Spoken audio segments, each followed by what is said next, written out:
Hello, hello, hello, everybody. My name is Great Eagle, some pilot. I'm a real world A320 captain, bringing my love for aviation and flight simulation together for all of you wonderful people out there. How are we all doing this morning, this afternoon, this evening, wherever you are in the world? Max Racing says, howdy, how are you doing? Hopefully you've had a nice little break there since our last stream, Max Racing. Brownie points if you can tell me what's wrong with this picture or what's right with this picture. We're going to be taking the United Airlines A319 down to Newark, New Jersey and back up to Providence for part 2 of our turn and burn Tuesdays here. This evening stream, another beautiful evening here. I think the winds have calmed down quite significantly in the Providence area, so hopefully the approaches should not be nearly as spicy as they were earlier in the day. But without further ado, let's get right into it. We'll hop right back onto the flight deck. I have a setup here in a essentially turn around state. APU is going because the PCA obviously we found out does not keep up with keeping the cabin cool, so we'll just run the APU summertime operations rules. We'll go ahead and start boarding up here. We'll load aircraft, GSX boarding and refueling. Excellent. We'll go ahead and cycle off our navs and cycle them back on again to get that realigned. Yeah, well, not the picture, but what did you notice? Something a little different with the airplane. I'm not too sure if you can tell from that angle, but there's something slightly different with how we're sitting at the gate here. So we'll go back inside here. IRs, recycle those. We can get the recorder ground control back on. That's good. Don't need to do the fire test that's been done today or the battery test. Everything is looking good. We're pretty much doing a quick scan to make sure all of the switches are in the correct position. The last crew left them in the correct position for us here. So all of this looks like it is no problem. Main instrument panel all looks correct here. I always like to check the date and time. The time is not going to be correct in the sim, but that's okay because I've moved it to the morning time. Excellent.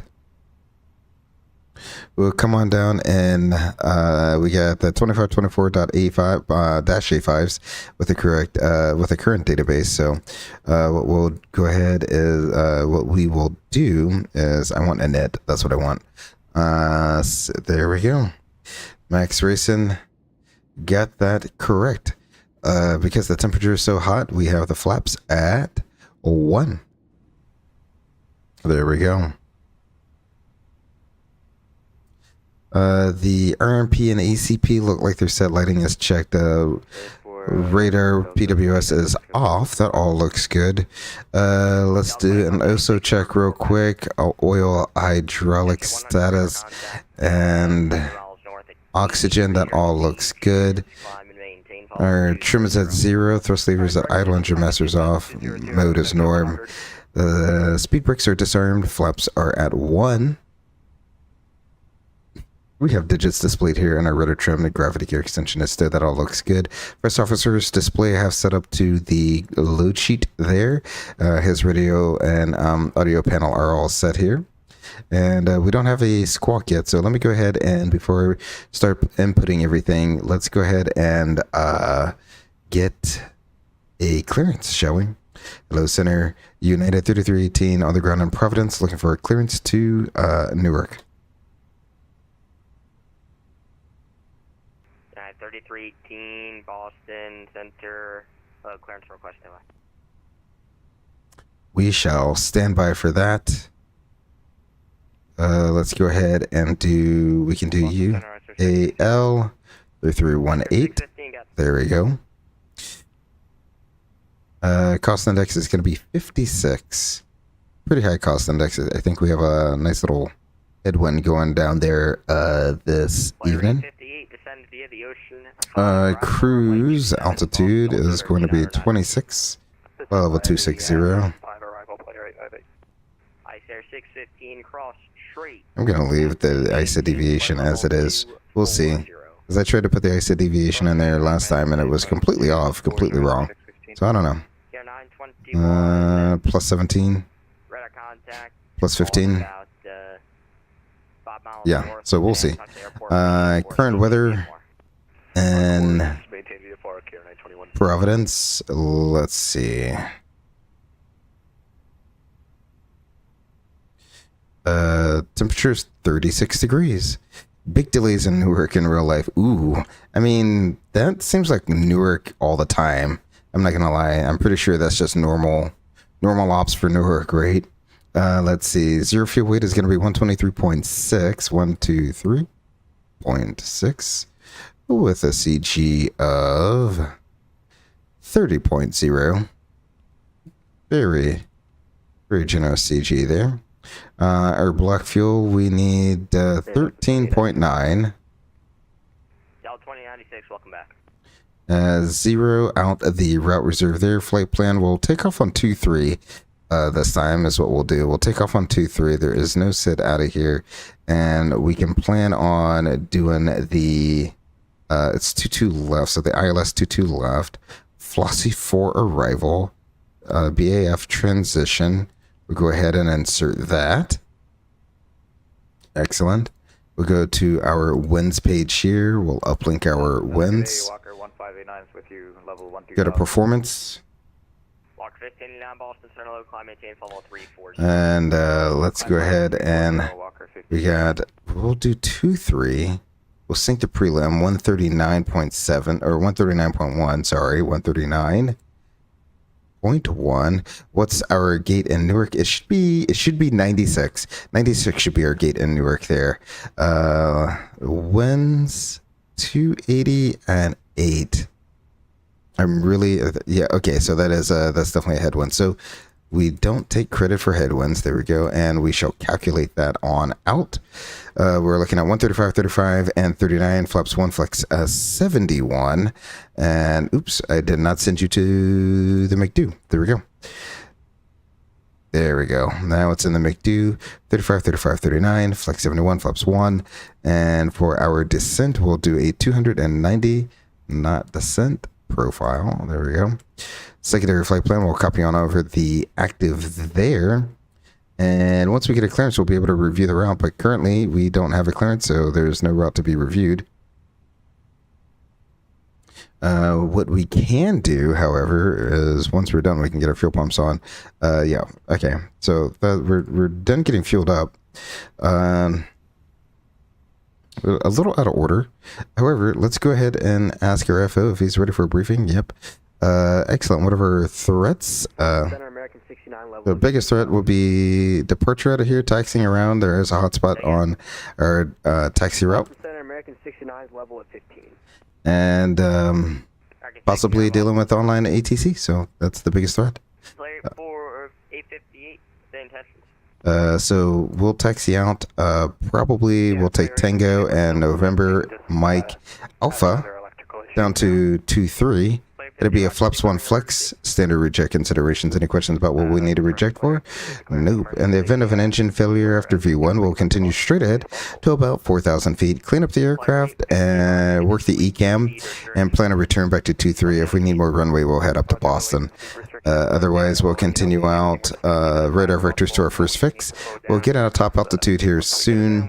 We're on Boston Center currently, and we're waiting on a squawk. So really, that's all the things we're kind of just holding off here on. The IRs are aligned. Recorder ground control is on. Got the current QNH in there. That looks good. Torino and ND, that is on. Our parking brake is on and checked. ACP and RMP are set. Let's go data. Position monitor. We can zoom in here. We're looking for 41, 43.4, 41, 43.6, and 071, 25.7, 071, 26.1. That's close enough for me. ND looks good. We have V1, V2, alt nav blue, flight directors 1 and 2. Let's go ahead and check the oxygen real quick. There we go. That's all set. So really, we're just waiting on them to load up the bags down below. And also, we're kind of waiting on a clearance here. So we'll wait until we get a clearance before we actually go somewhere. Check our fuel on board. Balance with the pumps on. Our hydraulics all look good. Pressurization auto with the correct landing. Oh no. Of course you would. I literally...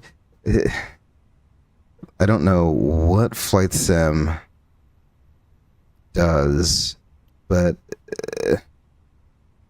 it resets some of my controls to something completely different. And I'm like, I literally, all I did today was close the sim, and then a few hours later, I reopened the sim, but now all my bindings are something different. Microsoft, I have no clue what you guys are doing, but that's got to be fixed. The interface, I don't know why the interface is messed up, but also this has got to be fixed. All right, so I like general. There we go. Excellent. So we have landing elevation and auto with the correct landing elevation there. Our oil is checked. That all looks good. We're just waiting for them to finish outside and also for us to get a clearance. So I'll put on some, while we wait on a clearance, I'll go ahead outside, watch them finish loading up. I hope they finish loading up before... I hope we get a clearance before they finish loading up. How about that? Let's go inside and disconnect the GPU since that's really not doing anything for us. GPU? Yep, you can go. Just waiting on a clearance. Boston Center, that's you all day. American 69 cross Daisy at 8,000. The Stewart altimeter is 3002. Daisy at 8 and 3002 for American 69. Ice Air 615 cross Calverton, Charlie at 12,000 and 250 knots. The Kennedy altimeter 3002. I guess this is VATSIM's way of saying Newark is in a massive ground delay. Expect further clearance and at 0045 Zulu. 3000. 3000.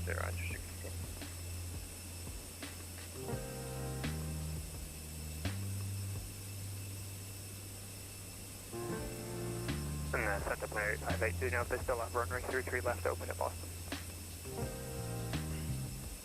Player 58 from, would that work better for you? Say again, player 58. Player 58, do you want runway 33 left? 33 left is the longest one that they have, so we'd prefer to take a longer one. Alright, player 58. It's just, I have no clue. I'm like looking at our pinkish people here loading bags, and it just, I really wonder, like, the people were perfectly fine, and then they went and updated something, and now the people don't work. Just like the logos at on like 2 updates ago, the logos just stopped working, right? So that was kind of weird. And then literally the next day they made another update and the logos worked again. So I don't know, GSX. I don't know why you keep making updates. I have no clue what the updates are for, but I mean, I'm happy with the state. I was happy with the state that GSX was in. But of course, you got to keep going after perfection, right? You know, perfection is the enemy. Perfection's the enemy of good. Good is the enemy of perfection. One of the two. Because you know what idiom I'm trying to say.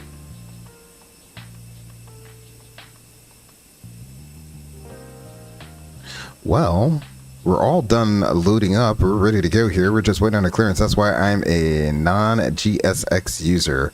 Exactly. It's I was all on the non-GSX train, and I had GSX back in the FSX days, and I did like it, and but again, it did give you some headaches in FSX. But you know, it took me a while to come around to GSX. I do like how everything's kind of natively in there. It just kind of can see the airport and say, see where the taxi line is and say, do you want to go nose left, nose right, or do you want to make a custom one? I mean, it is a whole lot more immersive now. I wonder if he forgot about us. Chances are he forgot about us.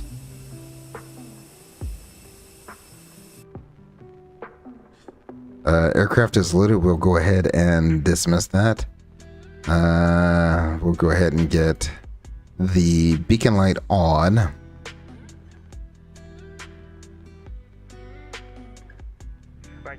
Leaving the airspace to the south. New York approach for LaGuardia is closed. We'll go ahead and close that up. That all looks good.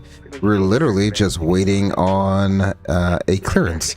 So let's go ahead and do before we start checklist, recorder ground control is on. Flight forms and maintenance log on board reviewed. Aircraft 4889. Fuel quantity. We look over here. Nope. This is what I wanted. Go like that. Haha. Fuel quantity 13.9 required, 13.8 on board. Takeoff performance, I see 135, 135, 139 with a flex of 71. Our oxygen has been checked. Seatbelt sign is on. ECAM is checked. Park brake is on and checked. MCDU is set. Altimeters 29906. Departure briefings review. The before start checklist is complete. So literally just waiting on a clearance. Center United 3318 still waiting on a clearance. You can push that. 318, I'm sorry about that. Cleared to Newark Airport as filed. On departure, maintain 4000, squawk 7306. Alrighty, that's asphalt 4000 on 4000 after departure and squawk 7306 for United 3318. 3318, read back crack call for taxi. It'll be like runway 23. Roger, United 3318. Alrighty, so I'm getting ready to type in 3318. No, that wasn't it. 7306. We'll go ahead and turn that on so he can see us there. We'll go ahead and accept this final load sheet here. Pause that music real quick. We have 123.6, 123.6, and a 30.0, hopefully. 30.0, that all looks good. Excellent. We'll set 4,000 as our top altitude, and we can go ahead and continue our pushback. Continue pushback is going to be nose to the right. That's what we want. Frequency change to JetBlue 2033. Have a good night. Brakes release, clear to push. Ooh, too loud. There we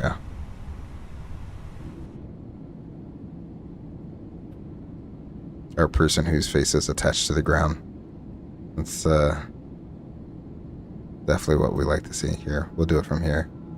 Yeah, we won't have to see it from there. All right, here we go.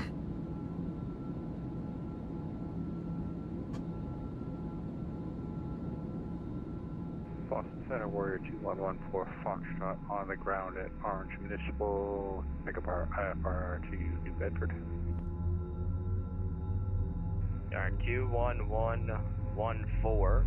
Boston Center cleared to the New Bedford. You know, and Microsoft actually did a pretty good job with the default pushback tool in 2020. 2024 was kind of a hot mess all around, but it was usable, not the best. And I think that's what really drove me to get GSX was the pain of the default Microsoft Flight Simulator 2024 pushback tool. Before they went to a payware version, I used to have the Ambitious Pilots pushback tool. Phenomenal. Loved it. Great free route tool. Wish Asobo would have just brought them on and made it free. But like they do with us, not Asobo, but a lot of INI airplanes, but it was not the case. Alright, brake set clear to disconnect the interphone. East Moncton closed, frequency change approved. Frequency change approved. Gesticulate. Good night.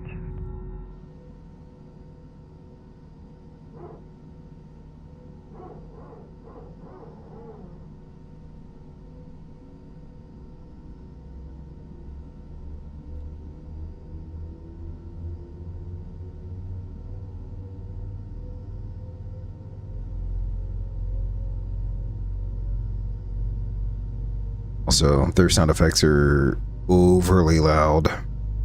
Like the whole unlocking the gear sound where it sounds like a creaky wooden floor or something like that. Don't need that. Don't need the sound. I'm inside the airplane. I am not hearing anything. And even if you were outside the airplane, you still wouldn't be able to hear that.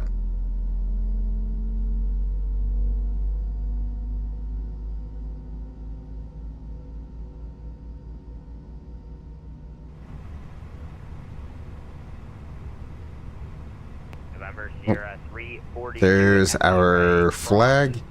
We'll acknowledge that. There we go. Engine is finally coming online. We'll go ahead and get that time started for our 3-minute warm-up. Let's go ahead and go flaps 1. Oh, there's already flaps 1. Oh. Here I am thinking since we've been doing flaps 2 this entire time. Getting ready to do another flaps 2 departure. Chapel 170 Boston Center, hello, cross news at and maintain level 270. Cross news 270, JetBlue 170. Extension 100, leaving the airspace, New York Center, closed, frequency change. Alrighty, there we go. So, we did that before. Sorry, after start checklist. Engine anti-ice, we don't need. The status has been checked. The rudder trim is at 0. After start checklist is complete. Let's just go ahead and do everything right just here. Flight control check. Full up. Full down. Neutral. Full left. Full right. Neutral. Rudders. Full left. Full right. Neutral. We'll get the auto brakes up to max. We'll keep the FMS on that page for our performance data. We need 5.5 units up on the trim. Put the predictive wind shear in auto. We can do a quick takeoff config check. That all looks good. Before takeoff checklist, please. Flaps. 1 planned and 1 indicated. Takeoff data and speeds are all checked. Weight. Can do this. We got 137.4, 137.0. Our stab trim, 28.5%, 28.5%. Flight controls are checked. ECAM memo, takeoff, cabin blue. We are to the line. Hello, Center. United 3318 is ready to taxi on the ground at Providence. Yeah, 3318, runway 23, taxi via Tango, November, Mike, cross runway 16. 23 Tango November Mike, cross runway 16 for United 3318. Excellent. We will taxi Tango November Mike just like we briefed. We'll cross runway 16, that hot spot there of Tango Victor and November, and the runway.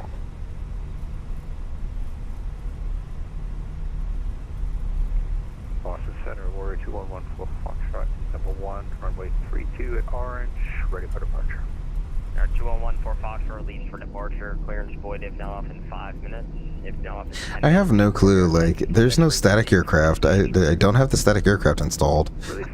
Yet that breeze aircraft is just there. It's just, I have no clue why that's a part of the scenery.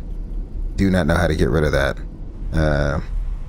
I'm the person who made the scenery, or they're a huge fan of Breeze Airways. I have no clue.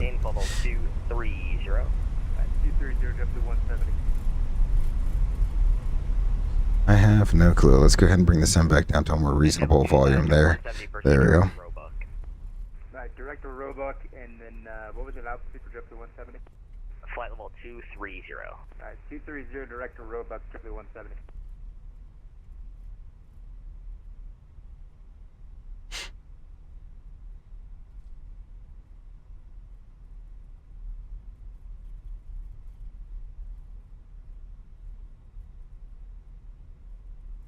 Alrighty, it appears that we are clear on the left. We are clear on the right. I'll get our lights on to taxi across the runway here.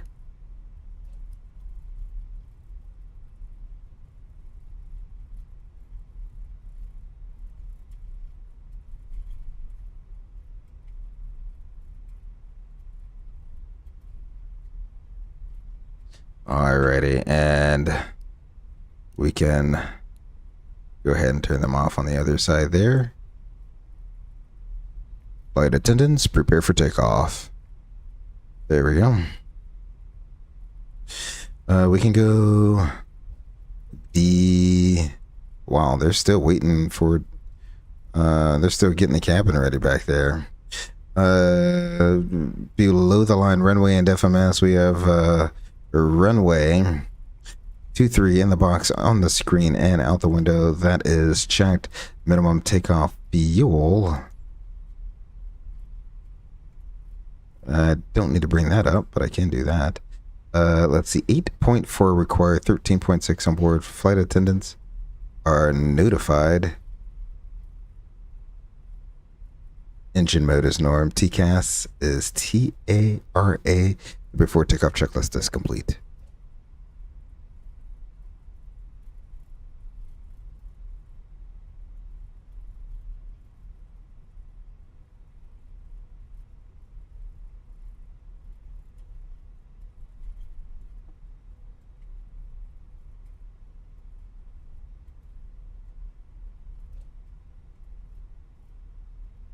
Alrighty.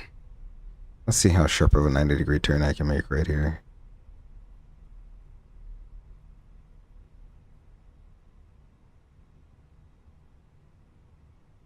Yeah, 3318, fly runway heading runway 23, cleared for takeoff. Runway heading runway 23, clear for takeoff, United 3318.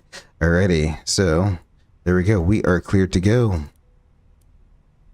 All of our lights are on. Beautiful. Volume's coming up.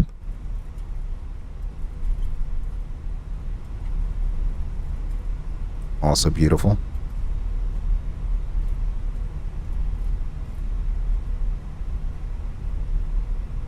He said the runway heading, that's going to be 227.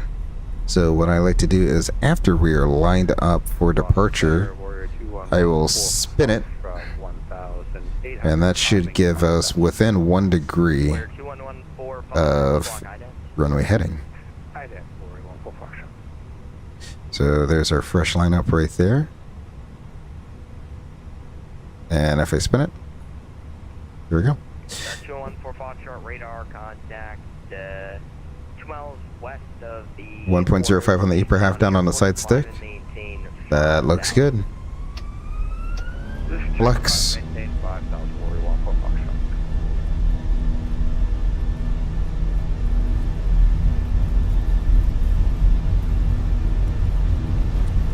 Didn't say it, but thrust set. 80. Checked.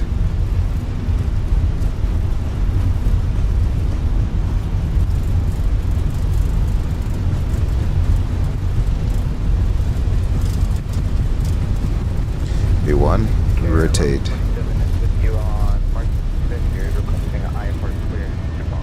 Positive rate. You're up.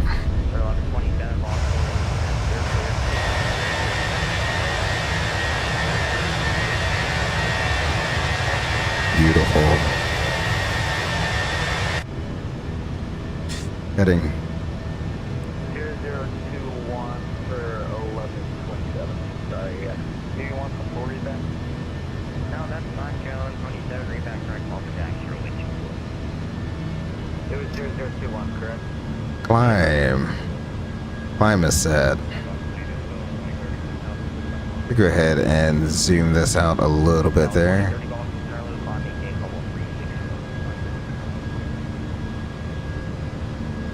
November Sierra 342 X-ray contact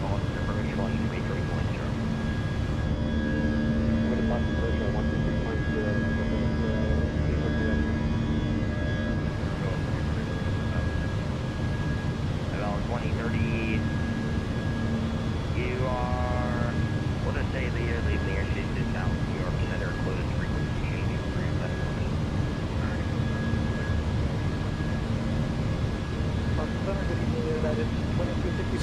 Man, we're just gonna keep going straight ahead to 4,000 feet, eh? 2265 Boston Center, low for sea direct robust, climb and maintain almost. Alright. Flaps up after takeoff checklist.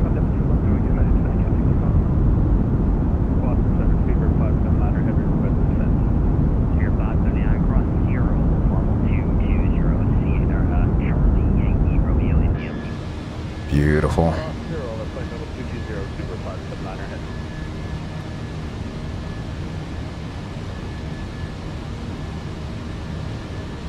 Low center, United 3318, 2,800, climbing 4,000 feet, runway heading. We'll go ahead and get the autopilot 1 going.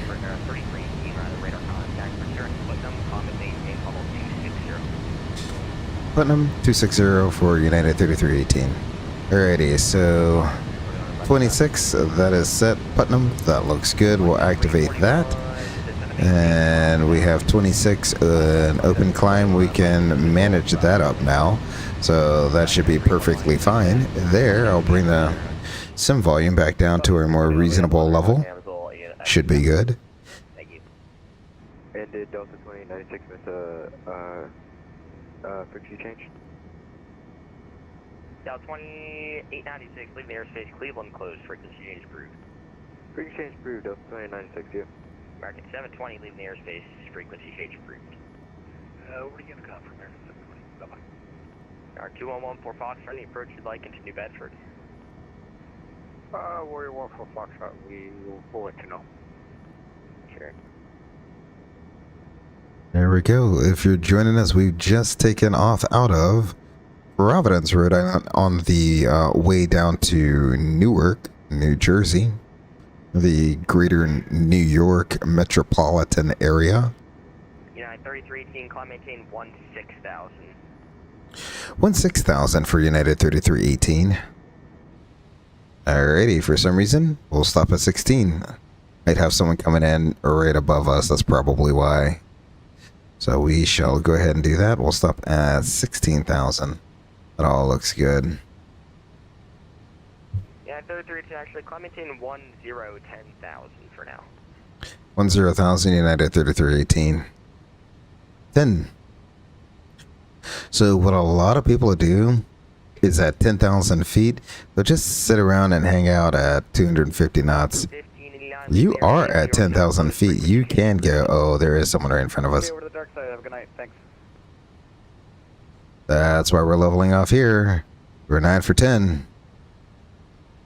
So once we reach 10,000 feet, we can accelerate up to any speed above 250 knots. That's...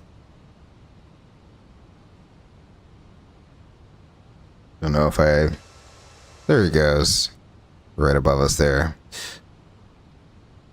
But we have to wait till we're at 10,000 feet. See how the airplane's trying to level off just below 10,000 feet? Come on. You can do it.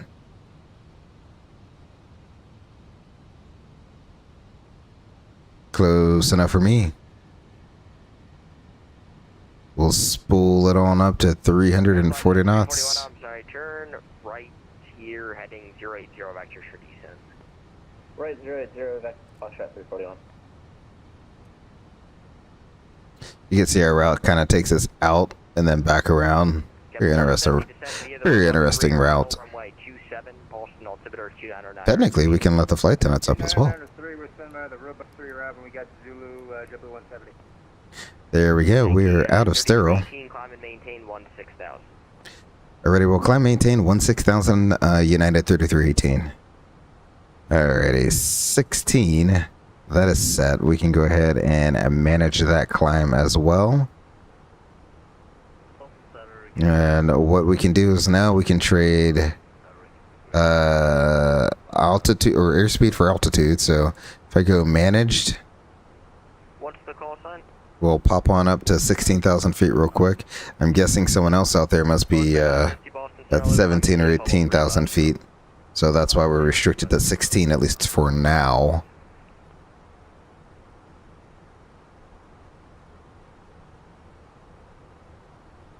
Get our in-flight music going there, a little chill vibes going. Ooh, I might want to turn that down just a tad bit.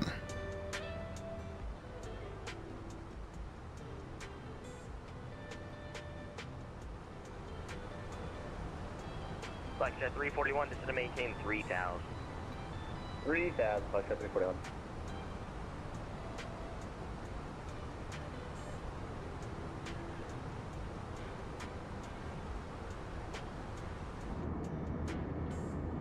Boston Center Speedbird 579er descending.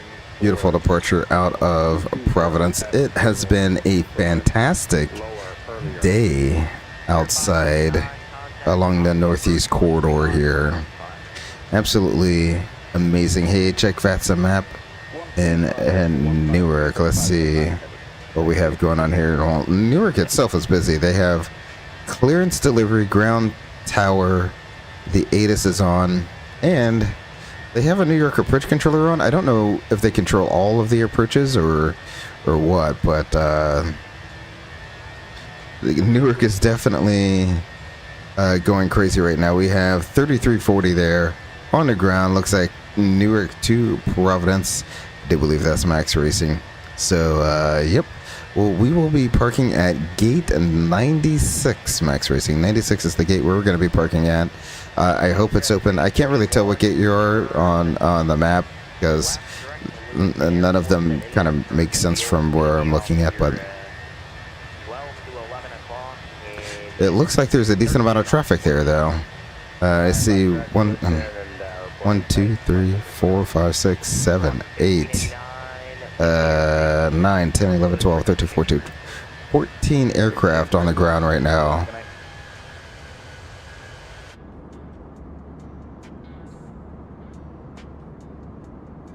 So it should be fun. Should be a nice, short, sweet hop back on up to Providence once we do turn it around on the ground. Interested in the RNAV runway 23? 414 Foxtrot. Yeah, we just pick up the ATIS, and yeah, the RDF 23 looks good. Air 201 for Foxtrot, Roger. You know what I wanted to do? I wanted to speed it back up again. That's why. For the RNAV runway 23 approach. There we go. 23 Warrior 14 Foxtrot.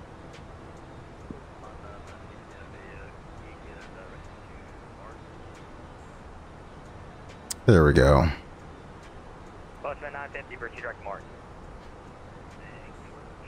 I can barely hear whoever it is that's talking on the radio there. 2265, descend via the Robux 3 arrival, runway 27, Boston, altimeter 299R3. Descend via the Robux 3 arrival, runway 27, altimeter 299R3, United 2265. Capital 170, connect Boston, approach 133.0. 33 nothing, JetBlue Will be a great fun flying back. The winds have definitely calmed down since we flew in this afternoon, Max Racing. So it should be a little bit easier to get a good landing here.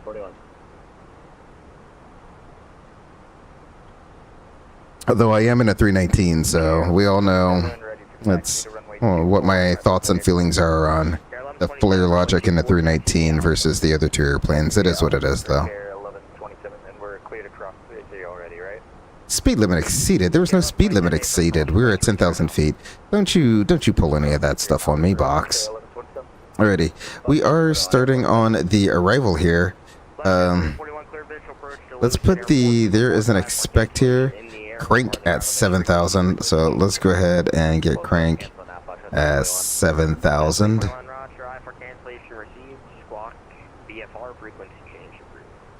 There we go. That should give us a more accurate descent profile. Let's go plan 10 nautical miles. And we have, what is that? Barnes,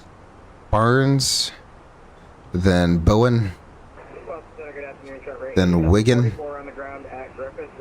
then Talco, then Wheats,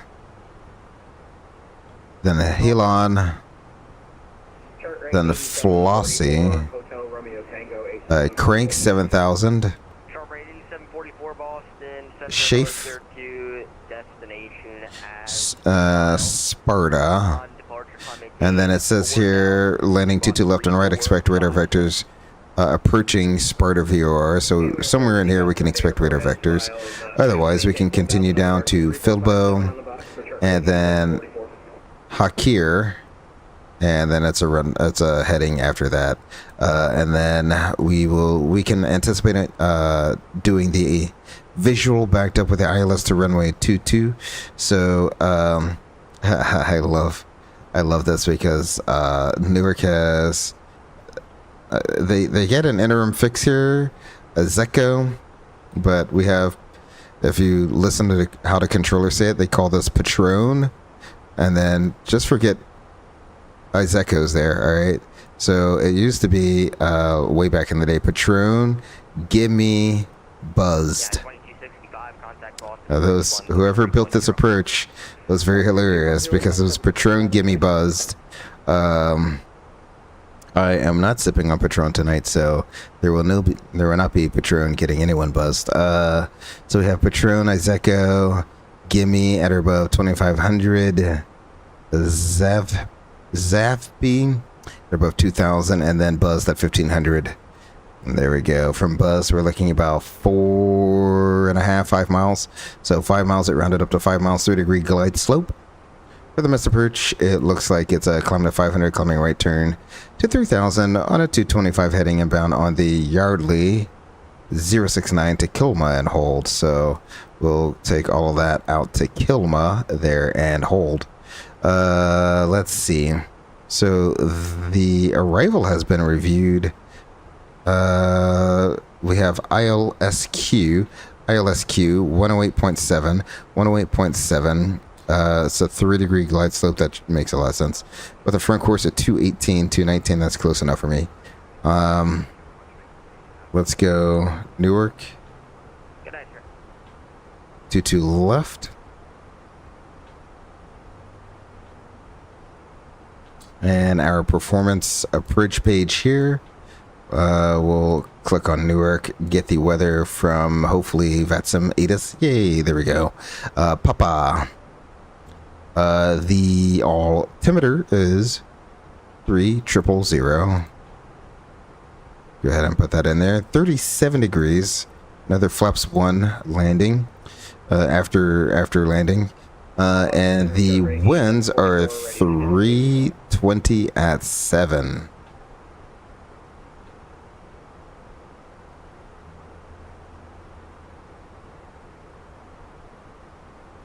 Sharp rate 8744. And the minimum is going to be 211. Excellent. We'll use full flaps and low auto brakes on this one. That all looks good. We're approaching the Barnes VOR at this time. It looks like we're approaching it. It's past us. Sorry, I was in the wrong mode there. I guess he's not going to give us our cruising altitude, is he? Which is fine. We don't have to go up to cruise since we're about to come right back down now. That is perfectly fine. If that's going to be the case, what you want to do is you want to come in here. You want to go to progress. You see we have 260 as our cruise. You want to put 160 in there so that you switch to cruise phase. You want to make sure you're in the cruise phase. If not, you will not begin your descent down. So you want to make sure you're in the cruise phase so you can get your descent back down. We'll get the LS push buttons on. Excellent. Maxwell says, setting up my MEL for tonight. This old Airways tail has a couple of furnishings and seats out and a left wing pump out. Okay, wow, you're doing a lot. Yeah, that's... I have had... when you're talking about NEFs and stuff like that, I have had... I mean, you have a lot of different types of NEFs, right? When you're talking about seat NEFs, one of the biggest pains is when they can MEL the seat. Okay, so there was one time where had a seat that would not stay upright. So if it can't stay upright, they gotta try to lock the seat out in the upright position. Well, the reason it wasn't staying upright was that lock was failed. So 318 cross crank at 7,000, steered altimeter 3003. ready, roll cross crank 7,000 for United 3318. Alrighty, there we go.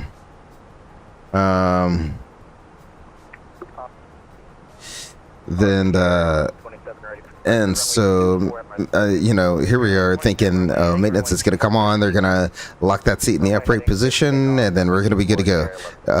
And then they take apart the seat to find out they cannot lock that seat in the upright position. So then they have to take out the seat back all together. It was really, really, really weird. So we took a massive delay just because of that, because it takes time for them to get in there and take all the every little nut and bolt out to get the seat back to come out, and then placarded and they had to take whoever was sitting there had to change their seat around because it didn't just MEL that seat, it MEL'd the seat behind it as well.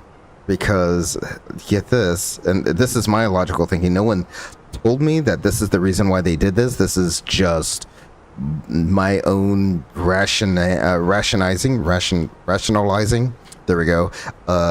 Why they had to MEL the seat behind it is because if someone was sitting in that seat behind it and there was a rejected takeoff or an incident of some sort, they don't have a seat in front of them to stop them anymore. Now they just have metal pieces from the seat cushion, where the seat cushion mates to the railing there, and so that's why I think they had to MEL the seat behind it as well, so that the person behind it wouldn't get hurt should something happen.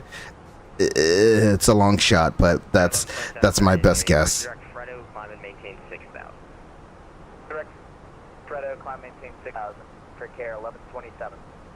So don't forget that we need to cross crank at 7,000. We'll go ahead and pre-select 7,000 now. There we go. And we need to go ahead and ask our Ghost FO if he's ready for a briefing. He says he is ready for a briefing. Excellent. What are your threats? Well, the biggest threat, I think, is going to be the taxi.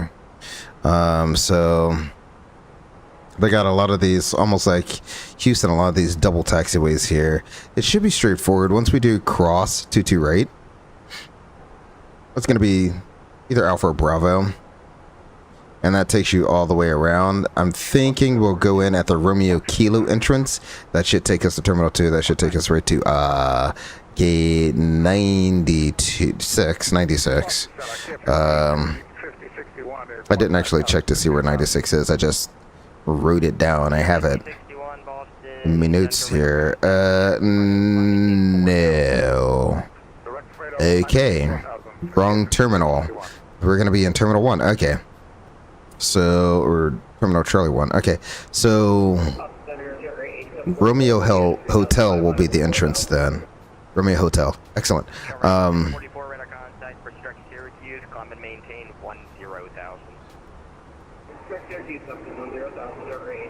So we can plan on that. So we'll come all the way around to the Romeo Hotel entrance, and then we're going to be parking like right there at the tip. So I guess where I saw you on the map is correct then. I don't know why I thought we were parking in Charlie 2. We were going to be in Charlie 1, but we're going to be right here. So that's where it's going to be. Yeah, that's the biggest threat. We'll be taxiing around there. We review their arrival. We're going to be coming in on the Flossie for arrival. The only restrictions crank 7,000, and plan on doing a visual. We'll back it up with the ILS to runway 22 left. I'll use full flaps, low auto brakes. I do not know why that's in Mach. Like, that doesn't happen till like 29,000 feet. I have no clue why that's in Mach. Full flaps, low auto brakes. A standard landing assessment will apply, so we don't need to do any landing assessment here. For the missed approach, it'll be a soft go around with a tower assigned heading and altitude if they give us the published miss. It's in the box and has been verified. We have verified that. And when we do land, plan on a right-hand turnoff. I'll probably get Echo or Papa 2. Maybe November. We'll hold short of 22 right. I don't know if that was for us or not. And once we're cleared across, we'll cross right on. We'll cross over and take either Alpha or Bravo back around. Do you have any questions? Excellent. Let's see the sunrise. Let's see the sunrise here. You say, we can't use Jet B tonight, Jet A only. As long as that's in the manuals as to what types of fuel you're allowed to use, because there's like 2 or 3 different types of fuels you are allowed to use. But usually you're only using the one, Jet A. Everywhere you go has Jet A, so. United 3318, contact New York approach 125.7. 1257 United 3318. You have a great day. Yeah. Alrighty, we got handed off to New York Bridge 1257. Let's go ahead and do that. Beautiful. And we'll go ahead and begin our descent as well. Departure JetBlue 2199 with you, direct merit. JetBlue 2199, okay, please don't turn direct to Merritt. Your radar concept, turn right turn heading 360, common maintain 6,000. Heading 360 on 3000 for JetBlue 2199, sorry about that. United 989 Heavy, common maintain 1717 down. 17,000, 17,000, United 989 Heavy. Alright, JetBlue 2199, you're already in the turn, just turn left heading 060 now. Yeah, sorry about that. We did that even before. We'll make sure to check next time. We'll turn left heading 260 or 060. Approach United 3318, 15,300 descending across crank 7,000. Information, Papa. Yeah, 3318 Newark approach. Hello, thanks for Papa. The Newark altimeter 3000. You can expect vectors ILS 22 approach. We'll expect vectors for the ILS 22 left approach for United 3318. Thank you. Alrighty, there we go. We can expect the ILS to runway 22 left. Let's go ahead and do a descent checklist, shall we? JetBlue 2199, clear direct to Merritt. There we go. Altimeters, we have 3. It should be 3000, correct? Yeah, 3000. Set once, set twice, and set thrice. There we go. So altimeters are 3000. Auto brake is low. Perf approach page is set. Arrival briefing. Arrival briefing is reviewed. Flossie 4 visual approach backed up with the ILS to runway 22 left, and our status is checked.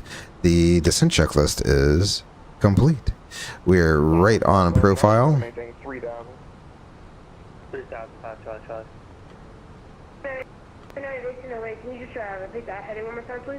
Now what I'll probably do is begin descending or slowing up here.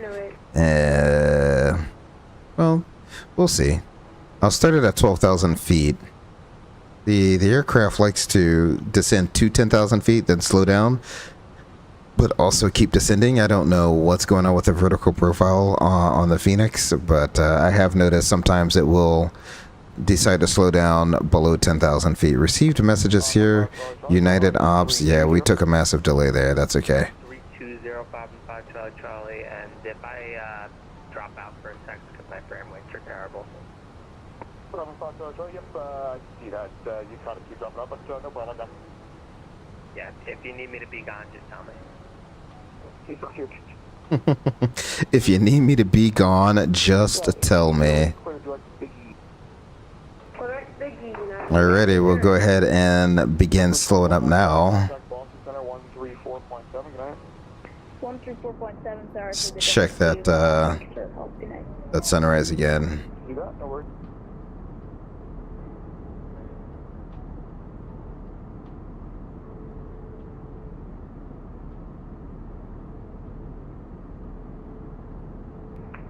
Emirates 121 Super, 1,100 feet, climbing 2,500.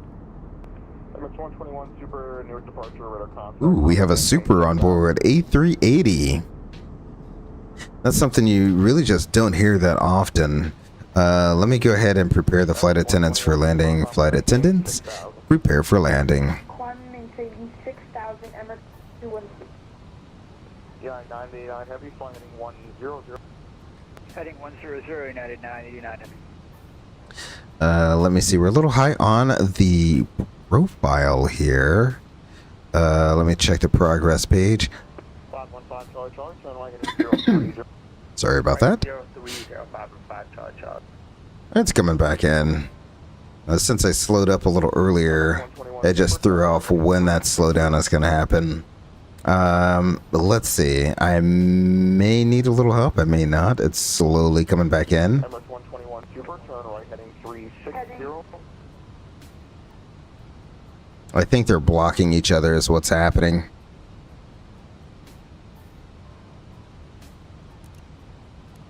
Alrighty, we'll get all of our lights on. We'll let them know we're back in sterile. Let's go ahead and pause our in-flight music here.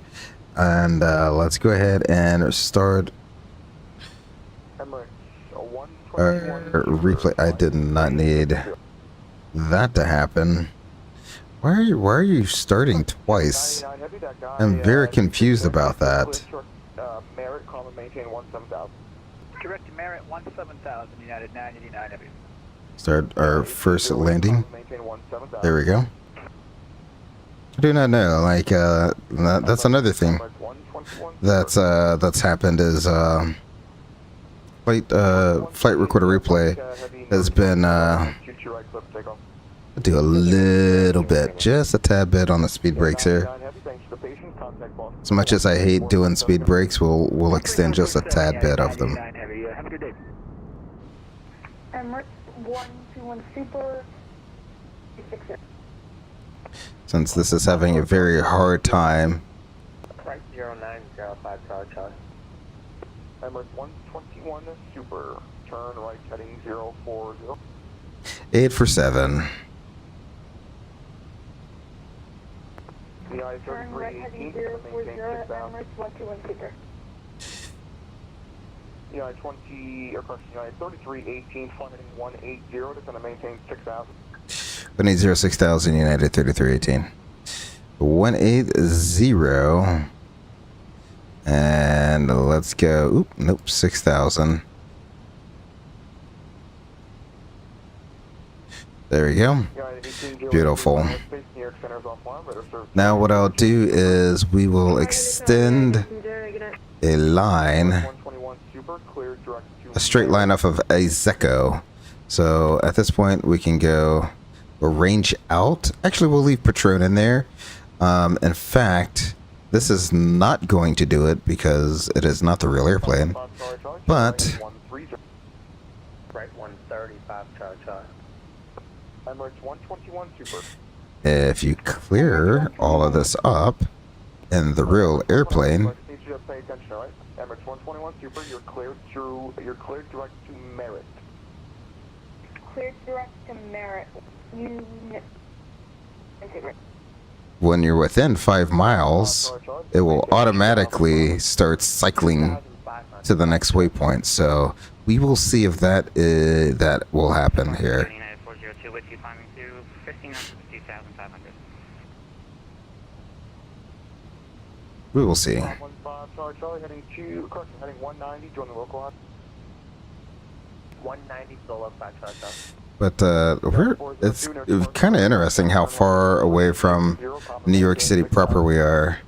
0 and something 6,000 United 402. Is that an airport out there? No, that's not an airport. I thought that was an airport for a second. 515 Charlie Charlie, you're 6 from Buzz, maintain 2,000. But we're just buzzed. So Newark is one of those airports where it's just the traffic flow is weird going into there, and it's because you have Newark, which has all the space to the west of it. It has much more space than LaGuardia has, and JFK has more space to the east than LaGuardia has. So it's everything that goes into JFK usually will dip down low and to the east of the airport. Everything going to Newark dips down low and goes to the west. So this is why you have arrivals like this, where you're just flying around at 6,000 feet, even though you're 40, 50 miles from the airport. It's because they're trying to accommodate traffic to the other airports here. Teterboro being one of them. That was the drone cam. Here we go. Instead of maintain 5,000, United 3318.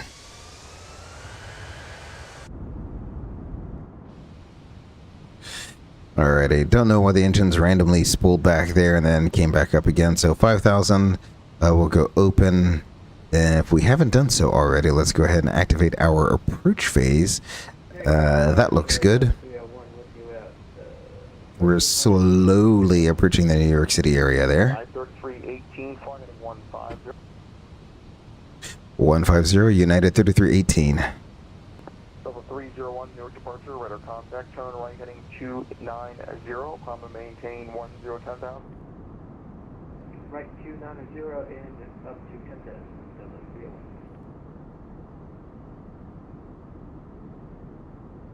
I should have waited a little bit longer before I started the replay.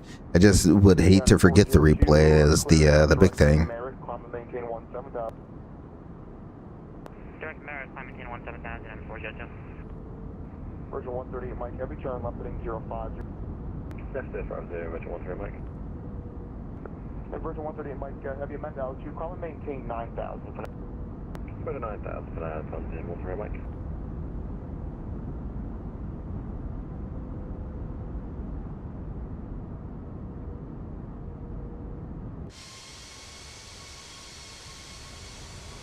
This is definitely the more scenic view.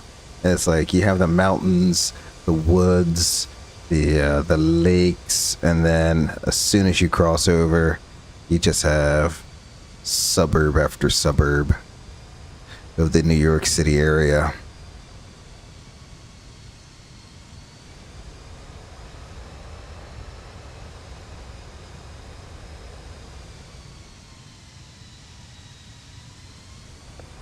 Emirates 121, super contact Boston Center 134.7. Boy, do I love the United livery. It's the one color. It's only two colors, right? It's the blue and the white, maybe the gray, but it's just very simple. Instead of maintain 4,000, United 3318. Thanks for that. That's that Delta I met United. United 3318, thank you. No problem. Alrighty, down to 4,000. Here we go. See, controllers do it all the time. I think I got the airport in sight. That's not going to do anything. That's going to do something. Alrighty, so he's clearly not going to give us to Patron. So we go... Oh, let me see if it cycled here. It did. It did. That is true to what the airplane would do. So if you leave it the way I left it with Patron up top and then Izeco next, it should cycle to Izeco. Yeah, 3318, reduced speed to 180. 180 knots, United 3318. So that is actually correct. So I'm glad that is actually implemented correctly in the aircraft. Even though it's showing the decel as the next point, really it should be a Zeco. You wouldn't have a decel be a point that is an actual waypoint, but it is what it is. We have average Canadian, F geek. That's 190 3000 United 3318. 3,000 now. We'll go ahead and select that.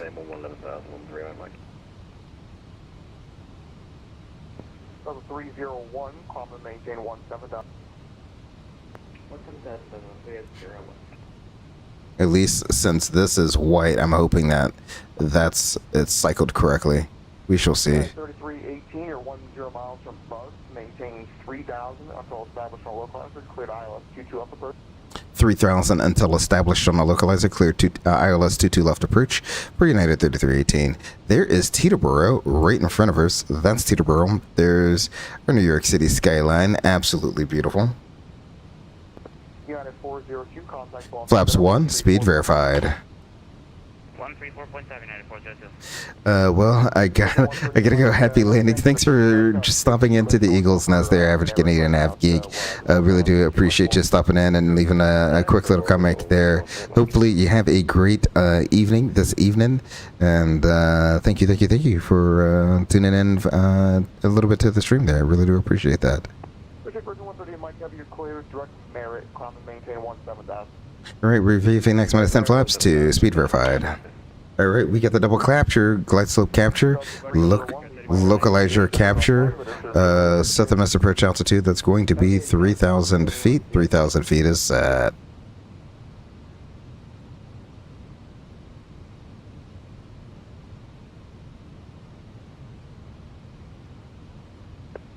Let's see if this cycles correctly. The line is solid now, so it should start cycling correctly as well.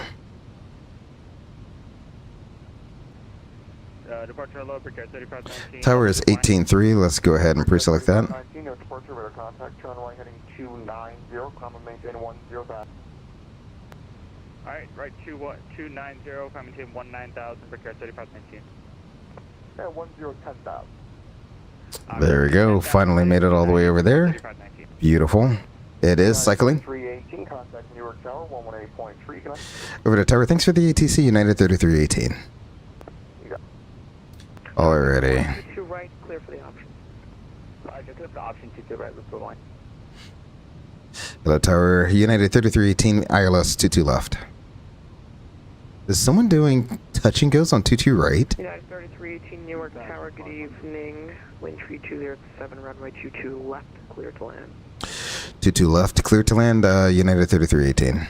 Alrighty, we are cleared to land. We'll go ahead. I'm going to go ahead and manage up our speed now. We'll drop our gear Runway 22 right at whiskey, line of point. because it will take a nice little bit here for the aircraft to slow down, which is perfectly fine by me.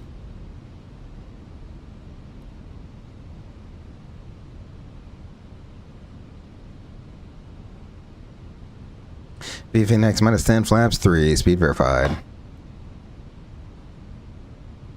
Delta 499, heavy, runway 22 right, please take off. 22 right, please take off, Delta 499 heavy.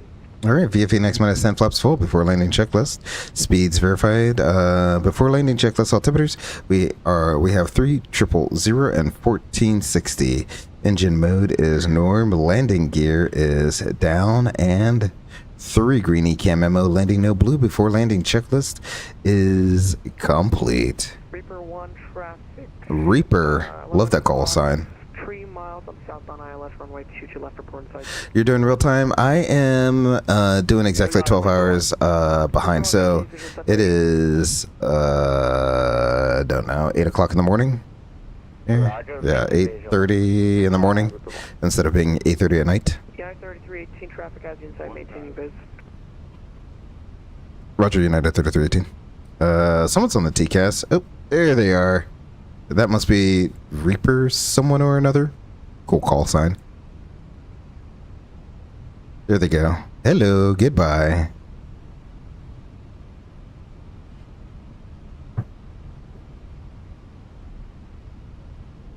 Let's get a view of the skyline real quick. 18 caution wake turbulence prior departure, heavy A350. Roger, thank you, United 3318.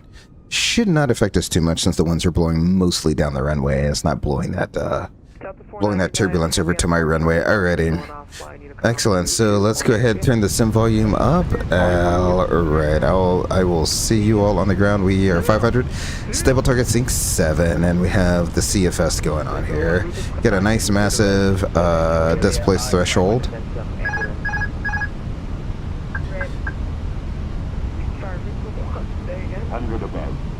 Reaper 1, yeah, we just crashed into some housing towards the runway here. You might want to send the 5 department. Some. What? Oh my gosh. 100.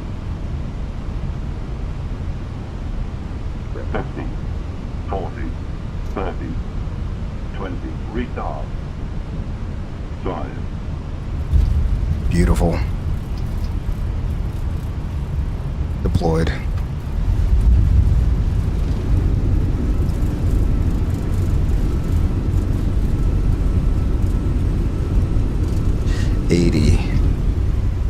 Manual braking, auto brakes are off. 60. We'll take this high-speed exit right here. Bring up my charts real quick.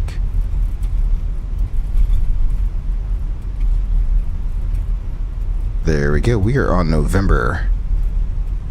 Where are we going? Tower, where are we going? United 3318 is clear of 22 left on November. Hello? Yeah, sorry, 318, welcome to Newark, cross runway 22 right at November, ground point 8 by. Already, we'll cross 22 right on November, 0.8 on the other side for United 3318. Thanks for the ATC. Have a good night. You too. Alrighty, excellent. We are cleared to cross 22 right, and it's 0.8 on the other side, so he says.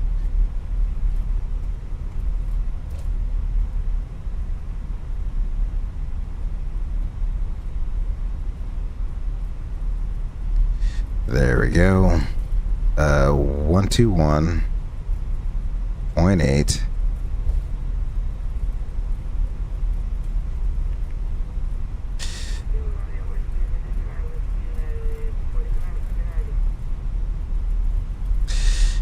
The ground, United 3318 clear of 22 right. We're going to be parking at gate 96.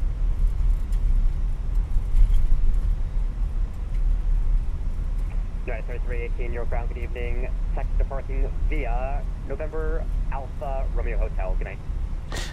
November Alpha Romeo Hotel for United 3318. Good night. Have a good night. Thanks for the ATC. Thank you, fly. Yep. Alrighty, so we'll just go here to the Alpha line, which is our this next right-hand turn, and then we'll take it this all the way around to Romeo Hotel. Alright, we're ready, Captain, for JetBlue 2199. Alrighty, flaps 1. JetBlue 2199, cleared to Boston Logan International Airport. Newark 5 departure, radar vectors Merit, Robux 3 arrival. That's exactly what we have for JetBlue 2199, thank you. Okay, my apologies. It was showing something different in the, on my side. Thank you for confirming. Runway 22 right at Whiskey. Get the APU going. November Bravo Romeo Whiskey. Beautiful landing this time into Newark, New Jersey. I think I'm going to do the same thing that I did earlier, which is I'll save the landing into Newark for our last replay landing, and I will we'll do the landing in Providence as the first replay. That way we can see the beautiful New York skyline as the backdrop of our final landing. So I think that's what we'll do. Singapore A350, beautiful. Probably, wow, that is a long flight from here. That is 20 hours, I think, something like that. Taxi via Bravo Romeo Whiskey. 2 right Romeo with 2 right at Whiskey via Bravo Romeo. I gotta find out what that takeoff distance is. 21 heavy. Singapore 21 heavy. Contact tower 1.3. Good night. I wonder if their call sign is Singapore 21 because the flight time is 21 hours. Get it? It's like a 21 hour thing. Let's see. So we'll continue around the corner to Romeo Hotel. So get a little bit of a taxi to go here. Okay, we're just going to confirm that 22 right for Singapore 21 heavy. Yep, 22 right at Whiskey. 21 heavy, A for runway 22 right. I'm barely paying attention and I know what that is. T1 Heavy, hold short of Bravo. Hold short of Bravo. Oh, I should probably get GSX going as well. Let's see. Is it C? I don't know. Or is it B? I already forgot. 96? There we go. Nope. And of course we want United Airlines ops.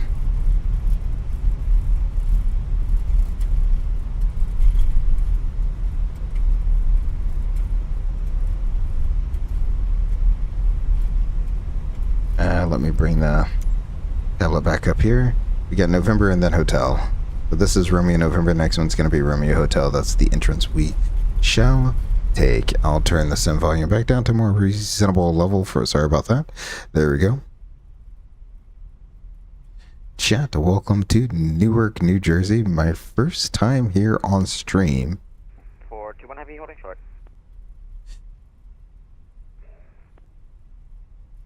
Same 421 Heavy behind the JetBlue A320 passing right to left. Continue taxi.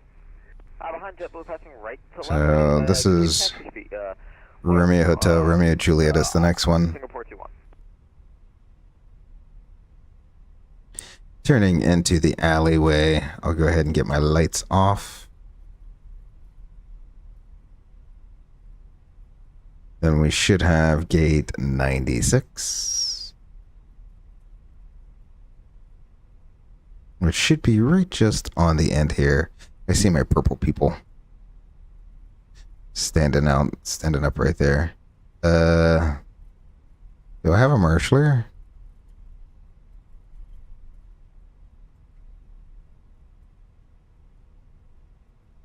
I don't see a marshaller. He is inside the building. Okay, clearly I did not think that went through. Oh, he's behind the truck. Alrighty. No problem there. We'll just pretend we see him.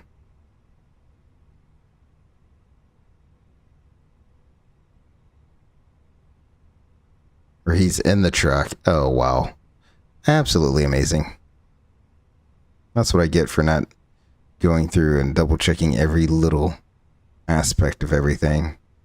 Okay, that's okay. Nothing can be perfect. And there we go. Looks good. Park and brake is set. Let's go ahead and get the fast seatbelt sign turned off. APU is available, so we can turn off engine 2 and engine 1.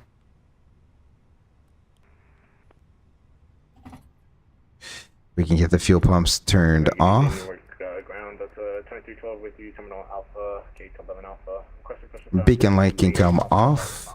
Excellent. Deboarding. Oh, look, he's doing a little, like, rodeo dance. Twin stars at pilot's discretion, advisory for taxi.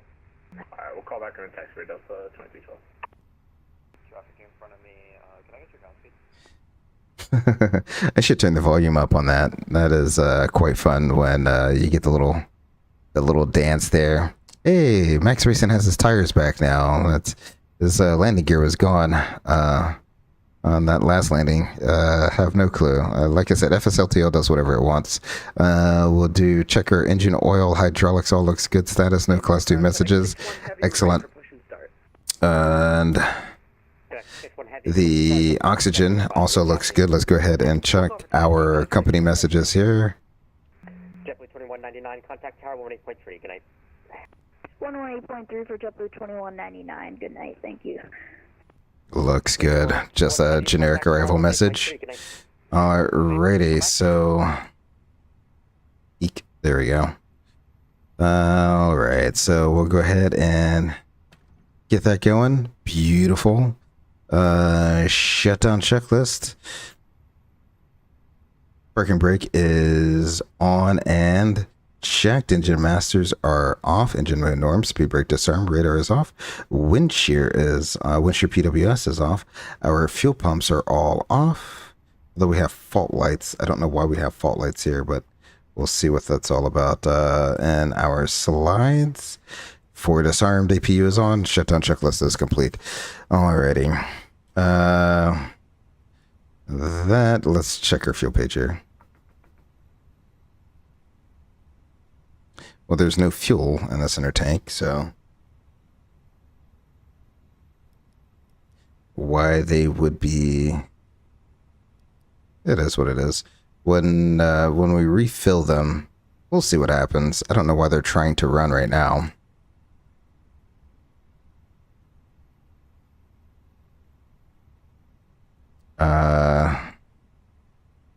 What I want is failures to see if there's a failure that has failed. Nope, nothing here. Let's reload, make sure nothing's happened. Oh, nothing's armed, nothing's failed. That's fine. Alrighty. We'll go outside real quick. We got American 3340, or right beside us. He's going to be flying with us on up to Providence. So let's go ahead. I'm going to screenshot this as well. Did I get that screenshot? I think I did. Beautiful.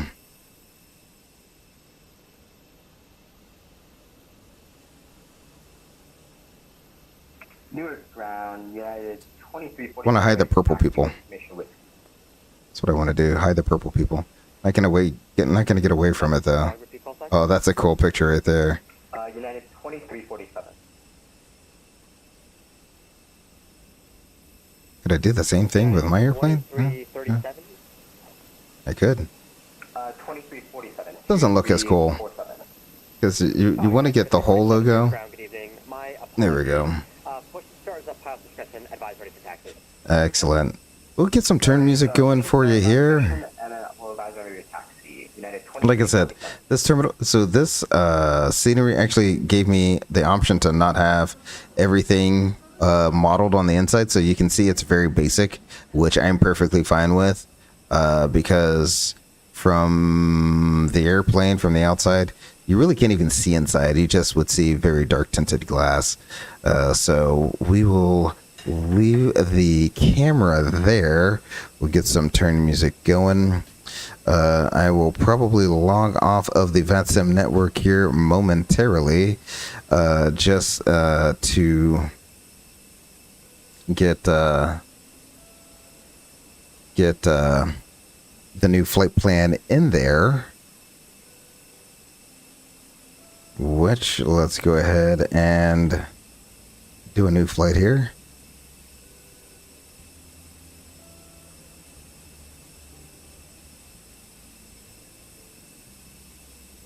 United 3318 will be Newark to Providence. That's not how you do Providence. We're going to be in a 319 IAEs.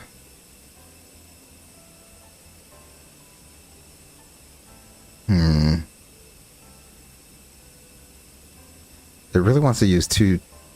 No, we want 2-2 right. Yes, change up my sentence stars. And no, we're not using 3-4. I might use 5 again. What's the weather doing up there? 270 at 6. 2-3. Yeah, we'll do the logical thing and use 2-3. That'll be fine.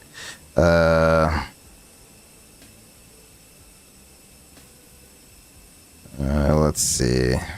I'll do 60 minutes contingency fuel, because I don't like how low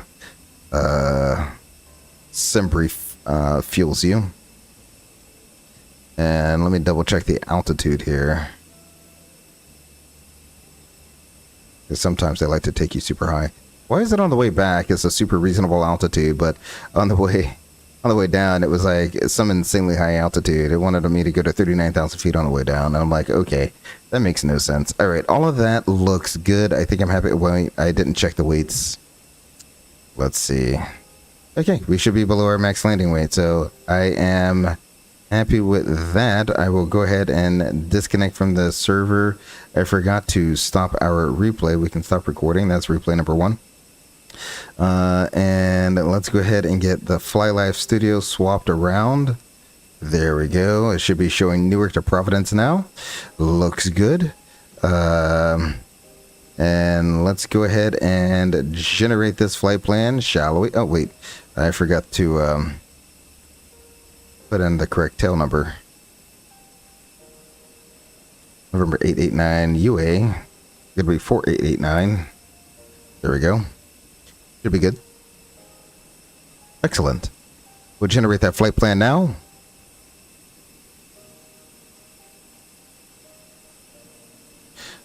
Looking good there. I'm gonna import this in my charts app. That looks good. We'll come over here. We can import that. Now that they're all done, we can import this.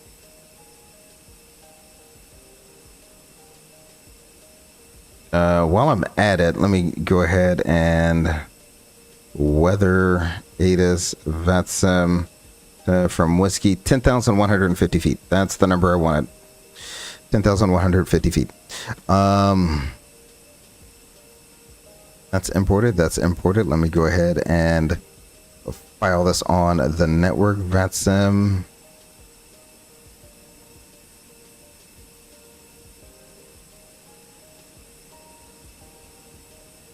We shall go ahead and do that. I didn't actually see what my out block time was.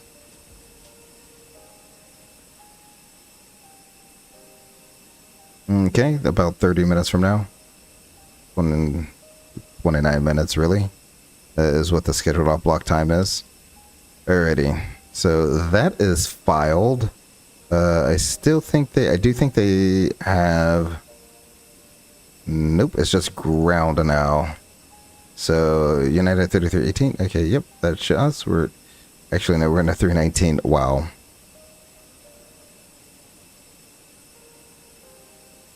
I had it as a 320. I am so silly. I'm gonna restart my PC. Ooh, are you having some PC issues? I hope you aren't having any PC issues there, but no problem there, Max Racing. Romeo Juliet, Bravo, Kilo, Romeo, Whiskey, whole sort of Sierra. Alrighty, we're logged back in online.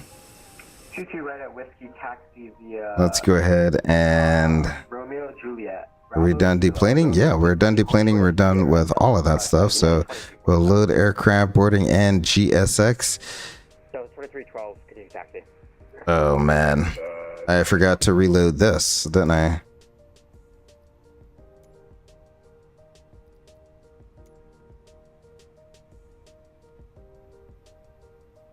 There we go. Had a peculiar error. Very, very interesting. Well, the nice thing is Flight Sim 2024 loads really, really quickly. So that's the good thing there.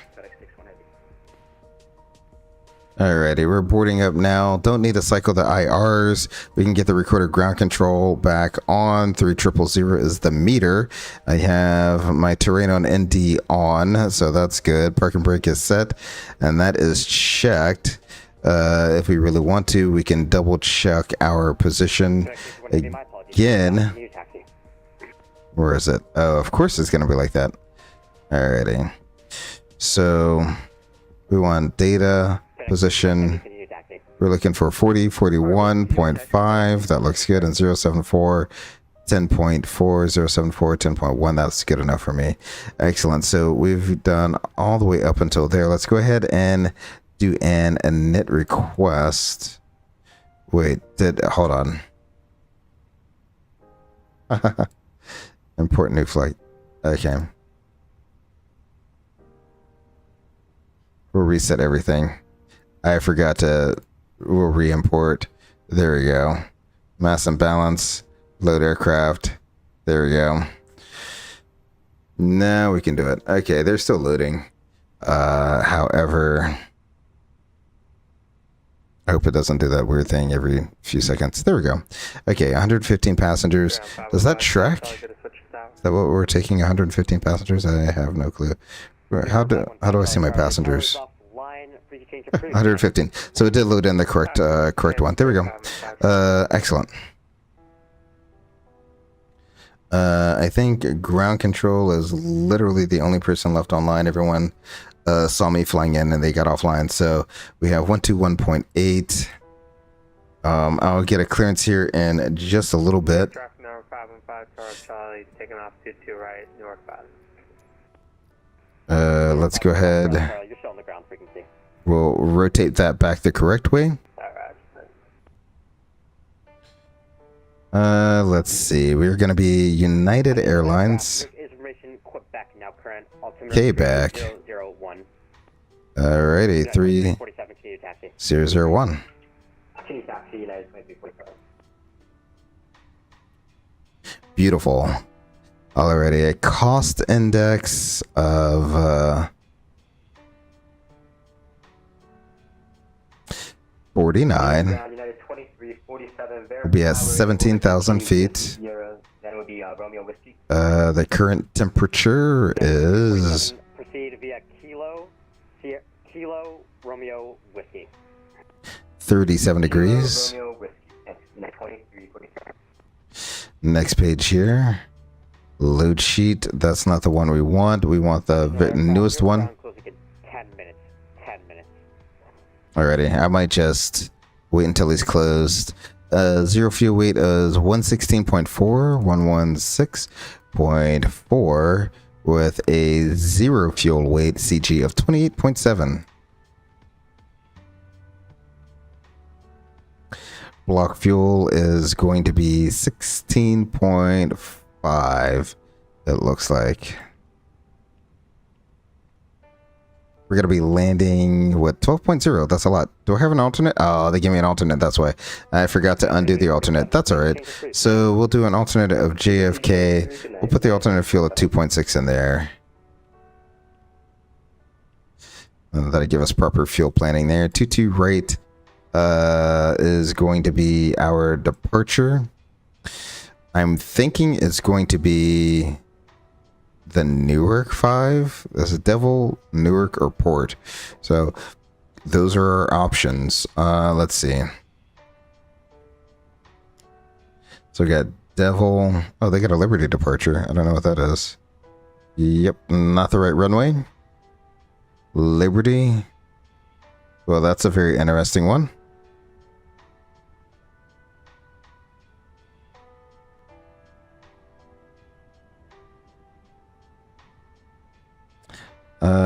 We'll do, yeah, let's do this one. Let's give you a little bit of zig and zag before they give you some stuff. So we'll do the Newark 5. We'll go ahead and insert that. Yeah, we'll have a little bit of fun with that. And then we'll probably do a right-hand turnout, turn to the west and then north and then back around to, what is that, Bays? Can I find that on here? I have no clue what this Bays all the way over there. So we'll do that. And then enter Providence. We're going to be doing the Jordan 2 make transition. So let's go ahead and put ILS runway 23 in there. Jordan 2. No. Why is HTO in there? No. No transition. That is not right.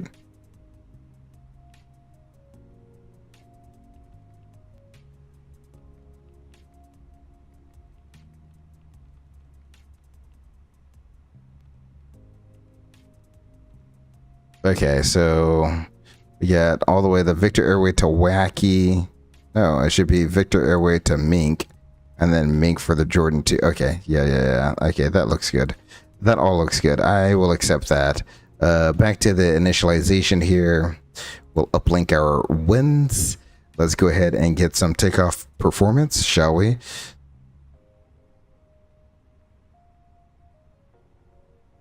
You said you were getting Wi-Fi, but the sim said I wasn't. Oh, yeah. Yeah, that's happened to me on one or two occasions where it just says I don't have internet anymore. 22 right, we'll sync the prelim. It's going to be 134.6. Oh, he still gave me a PDC. Yeah. Very nice of him. We don't accept headwinds. There we go. That's the worst case scenario. And view intersection data. Add a custom one. Takeoff runway 10,150 feet. And this is going to be intersection whiskey. We'll save that. That's what we're going to be doing.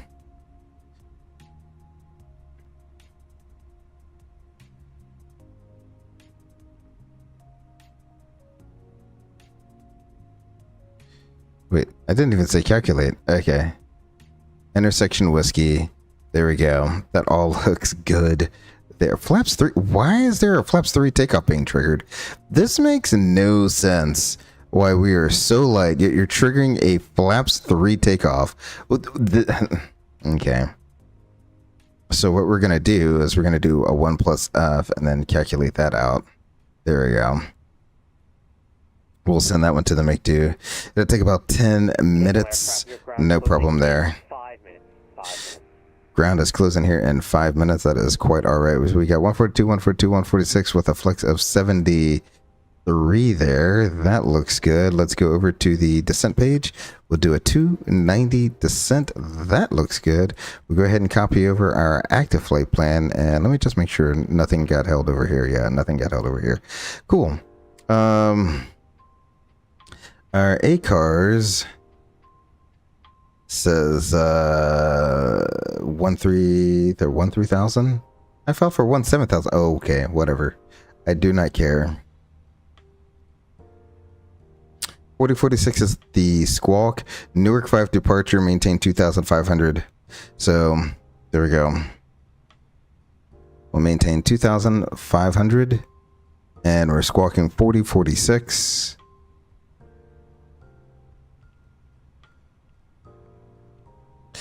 Alrighty, that is all set, ready to go. We're pretty much as filed there, so that is all ready to go. Let's double check all of our points here on the like we said, the Newark departure.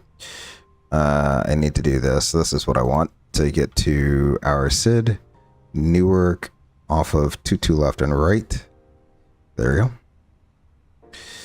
So it's going to be, what is that? It's kind of hard to tell. We'll make a climbing left-hand turn on a 190 heading until we get to 2.3 DME. Then we're going to make a right-hand turn to 220. So that's what this is. You get a little zig, a little zag, and then 220. I'm going to remove that overfly. I don't know why it is like that. Is it an overfly? Because it's showing up as an overfly.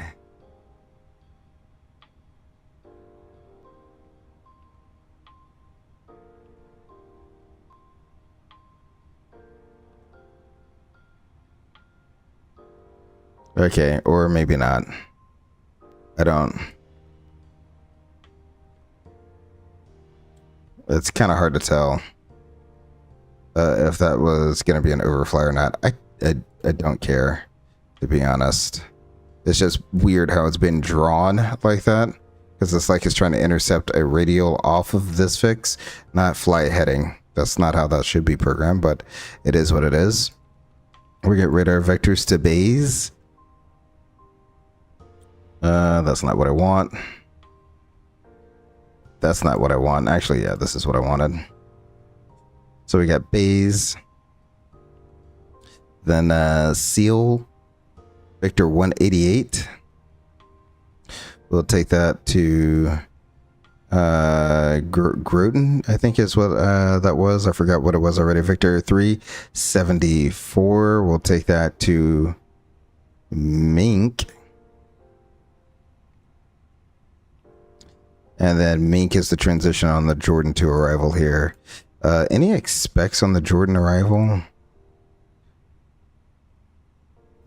Jordan.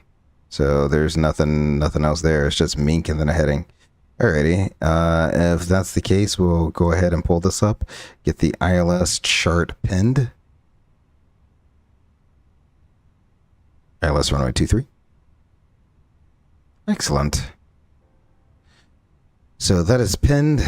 We can go ahead and ask our Ghost FO if they are ready for a briefing. And they say they are. What are your threats? Pretty much the biggest threat is going to be taxiing around here. Ground is now offline, or I think they are offline. So we'll make up our own taxi route to get to where we need to go. I'm thinking we'll probably take Bravo to Kilo, Kilo to Romeo, Romeo to Whiskey, and that's where we'll depart from. It'll be a Flaps 1 Flex, standard reject considerations. Do you have any questions about what we need to reject for? Nope. In the event of an engine failure, we'll continue straight ahead to 4,000 feet, clean up the aircraft with the ECAM, and plan to return to 22 left, just like we did on the way in. Otherwise, we'll continue out to 2,500 feet. I'm going to set... let me find what the CTAF frequency is, since ground is about to get offline here. CTAF... KEWR 18.3. So 18.3. So I got that, and the standby ground is still on, so we'll leave that up for now, and we're squawking 4046. Do you have anything else you would like to add to that? Nope. Excellent.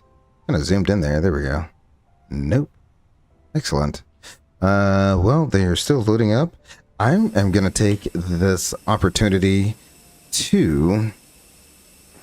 Good evening, Newark ground. This is Cargo Jet 246. Get a refreshment and use the lavatory, and then we'll come back up and get everything going. In fact, before I do that, let's go ahead and Cargo Jet 246, Newark ground. Good evening. get everything going here. Sorry. Do not know why those are still faulted. They should not be faulted. Echo, Alpha, Sierra, Zulu, cross runway 22 right at Echo, hold short runway 29er at Sierra. Well, we have our fuel on board, balance with the pumps on. Those all look good. Cargo Jet 246. Pressurization auto with a correct landing elevation, and we have enough oil. That all looks good. We can do it before we start checklist. American 7, Newark ground. Recorder ground control is on. Flight forms and a maintenance log is on board. Reviewed aircraft 4889. Your quantity? Runway 29 vacated. 16.5 required. We have 16.5 on board. Takeoff performance. We have 142, 142, 146 with a flex of 73 oxygen. This check seatbelt sign is on.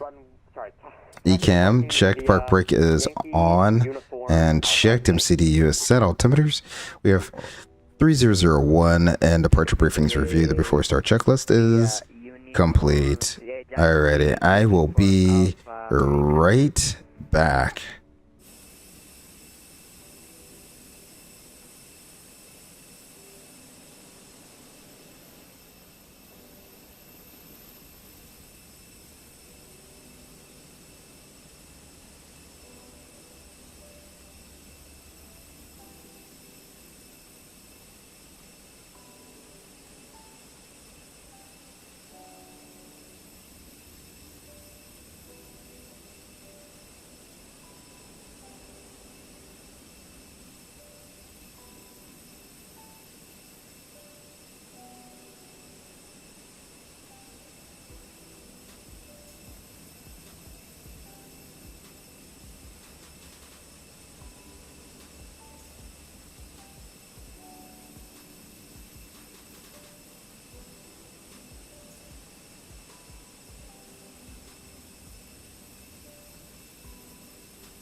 Cargo Jet 246, cross runway 29 at Sierra. Good night.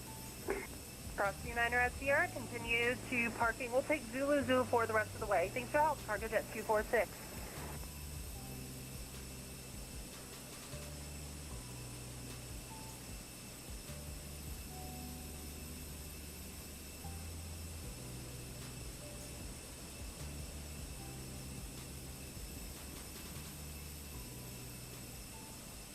All right, there we go. I guess ground is still on. I guess I'll give him a call. Ground is now closed. How's Okay, night? never mind. We'll switch over to Unicom then. Thanks, ground. Thanks for service.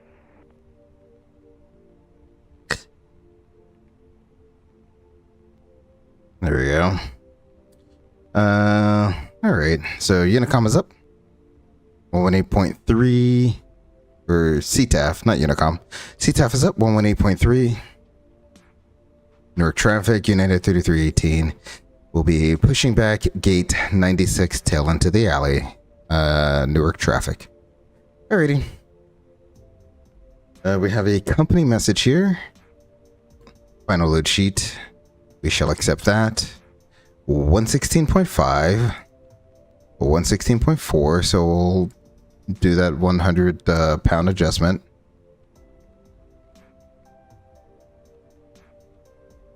And 28.7, so loaded exactly how they told them to load it. That all looks good. Till GSX2, continue our pushback. There we go. Nose to the left. That's what we want, I think. I think that's what I want.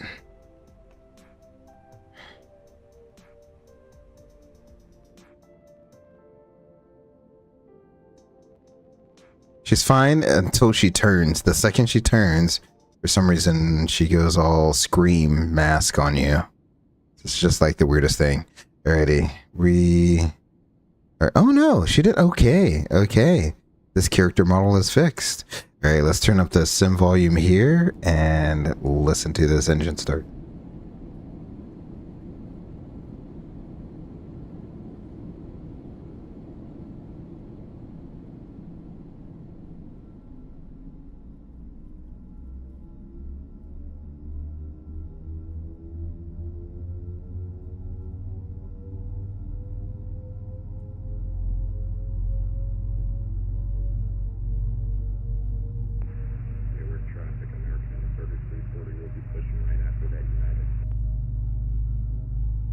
I'll turn and get out of your way here as quick as I can.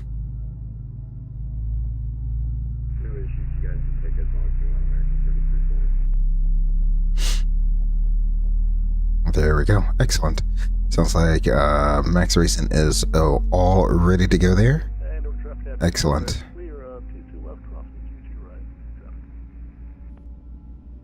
Your brakes are set or cleared to disconnect the interphone. Oh, nope. Our person's on the other side. That's why.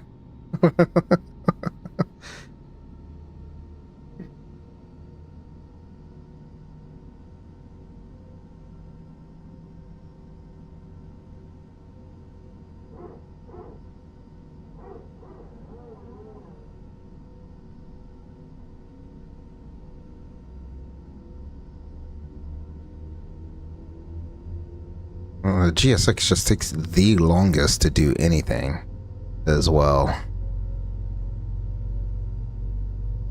Because once the wing walker's job is done, they usually come out and help the tug driver do all that stuff.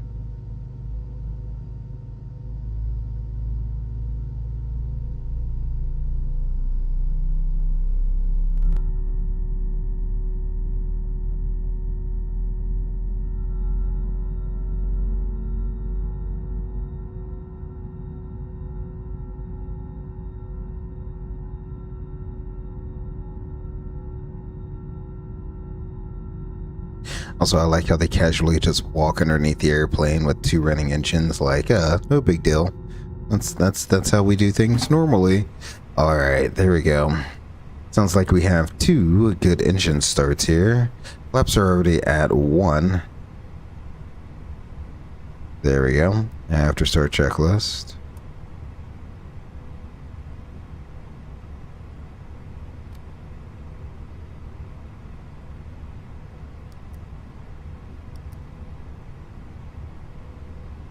So we have these 2 faults. I still don't know what to do with these. Why did you randomly do this, airplane? I have no clue. You're not failed in the system anywhere. Because it checked. Reload. Reload. Why are you showing fault lights when there are no faults? You're operating normally as well. Well, I don't know if they're operating normally. Let's go into the McDo. Maintenance. Failures.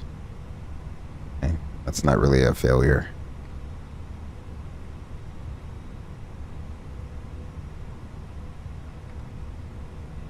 Config.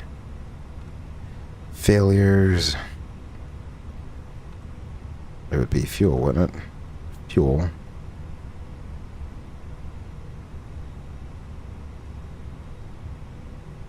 That's your quantity indicator. That's pump.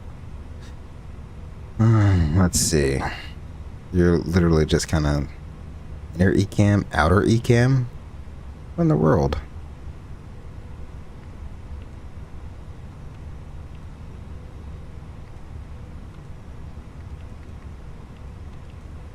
Yeah, I have no clue what's going on there. As far as I can tell, everything is on and working the way it should. Well, the pump should be off, which I think they are, so why we're getting the faults, I have no clue. We have no fuel in the center tank. We shall go, let's go manual.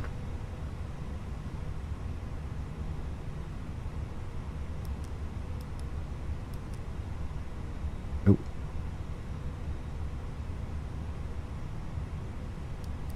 I gotta sit here and just keep turning it off. Whatever it is, and that's the other thing with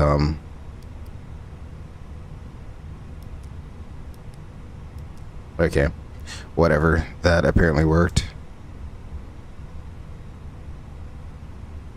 Fuel page, still the same, exactly the same. Alrighty, let's see. After start checklist, engine and tires we don't need. Status is checked, and our rudder trim is 0. The after start checklist is complete. What did I say? How are we gonna get there? Romeo Hotel Bravo Kilo Romeo and whiskey. Okay, let's just do it. Let's do it.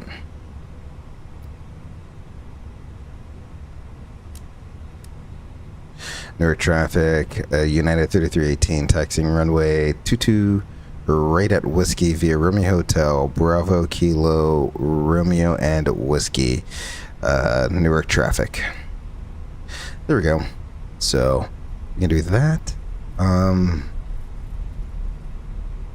Once we get, there's not a real good straightaway for us to do a flight control check. I'll try to get it. Probably our turn on to Bravo. I could use this to do it. Yeah, let's use this to do it. Full up. Full down. Neutral. Full left. Full right. Neutral. Rudders. Full left. Full right. Neutral.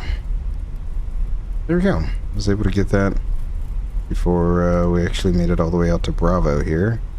Get the auto brake set to high there. Looking for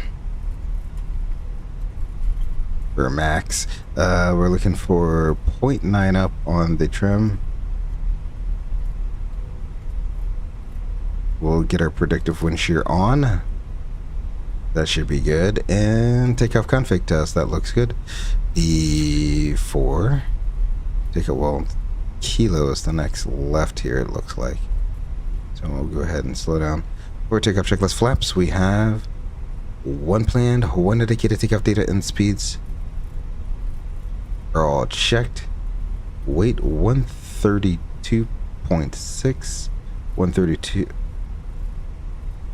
Yeah, 132.6, that looks good. We'll make this left-hand turn here onto Kilo, or at least this appears to be Kilo to me.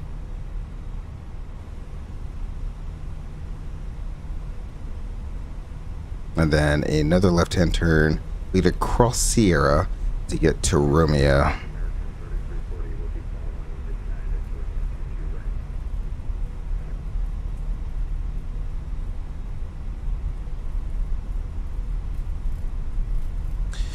Alrighty, so step trim, we got 27.1%, looking at 27.1%. Flight controls are checked, decam memo, takeoff no blue, we are to the line. Let's go ahead and go below the line.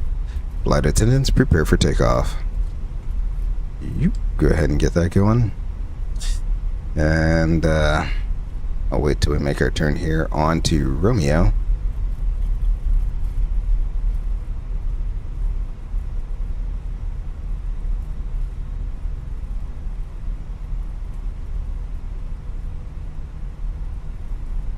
Excellent. Below the line, runway and FMS.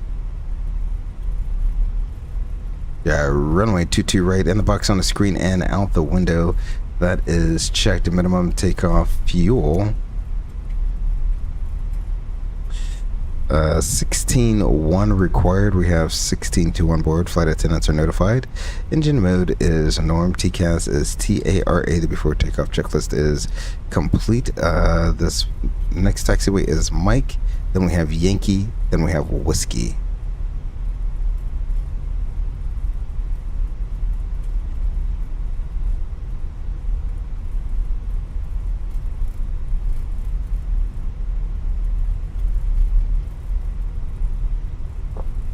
Forgot to turn the sim volume down for you all there. That is quite all right. We're already at the end of the runway, ready to go. Number one, no one is on final. I don't think anyone else is on the runway departing.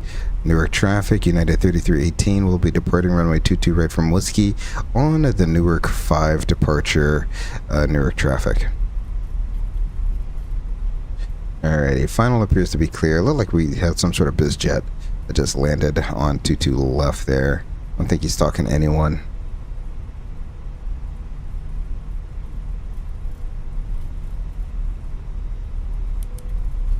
Alrighty, all lights are on. Beautiful. Wrong way. There we go. Cool, you can kind of see the cruise ships in the harbor there. That's, or container ships? Container ships. From here they look like cruise ships.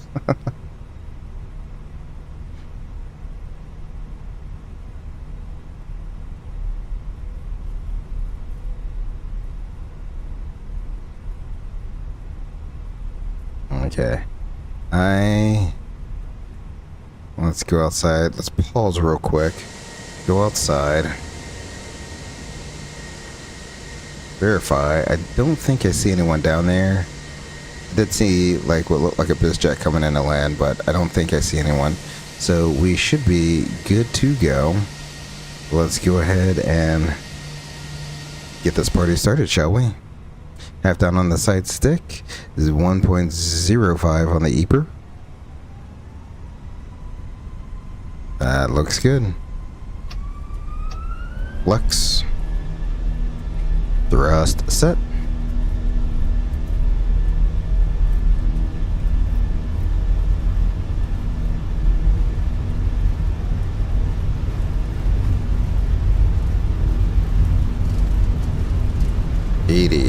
Checked.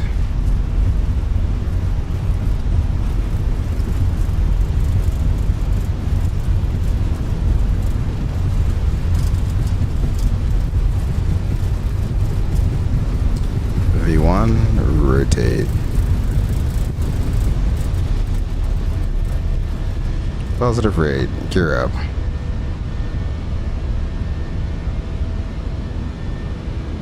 Autopilot's coming on. Let's get that wing view real quick. Beautiful.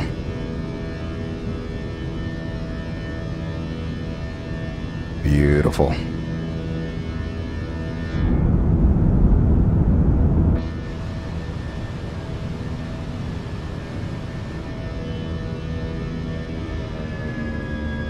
There's our climb power.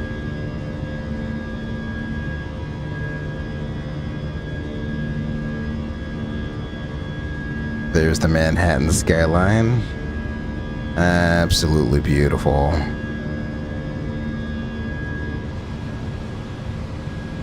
We'll continue our climb all the way up to 13,000, is it? And that's what he gave us in our thing there. Go open climb. We're heading and start heading westbound. Like I said, we were going to turn west and then go north. Alrighty, flaps up after takeoff checklist. Newark traffic, United 3318, 2700 turning westbound, departing the pattern to the west. Newark traffic. See it. Alrighty. Let's see. We'll do 22.8 now. And we'll get turning around going to the north.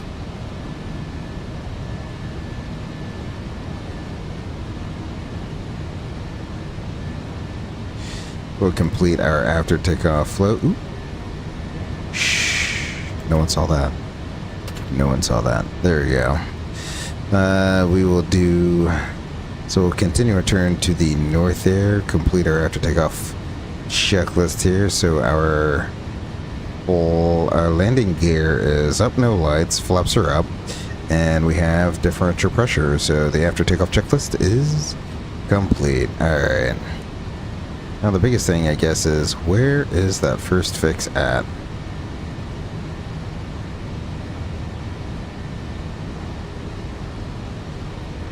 Alrighty.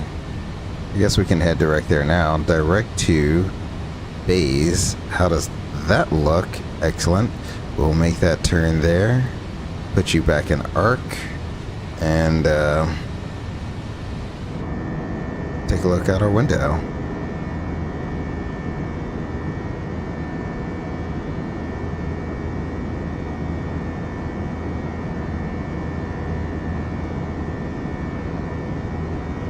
It was an absolutely beautiful departure out of Newark, New Jersey. Sound's coming back down to a more reasonable level. There we go.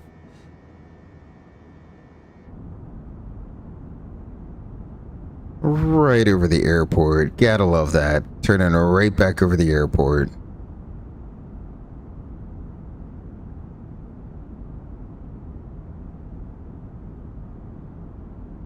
The reason why all traffic kind of goes west out of, or south, or more so out of Newark is to stay clear of LaGuardia and JFK's airspace.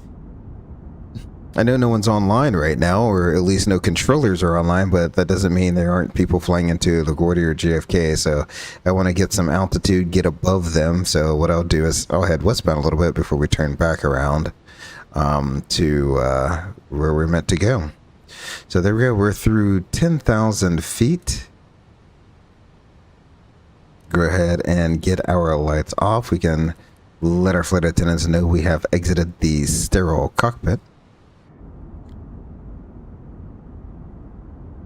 There's Newark right below. Almost crazy to think that just a minute or two ago we were right there on the ground, and now we're at 10,000 feet flying by it.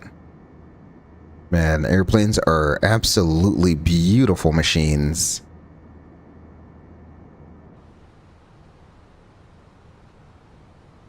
And here's what I'm going to do. I'm going to go ahead and take over our speed, and we'll go crank it on up to 345 knots, because why not? We're only going to be cruising at 13,000 feet according to our clearance. So it is what it is. I didn't think I filed us for 13. No, I filed us for 17. That's weird. The clearance gave us 13, so we'll go up to 13. I'm not going to contest that.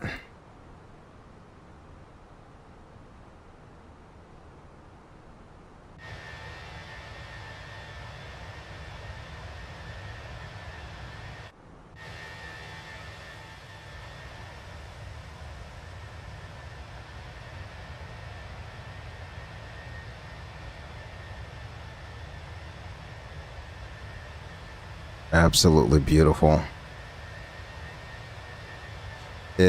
You couldn't paint a picture any better.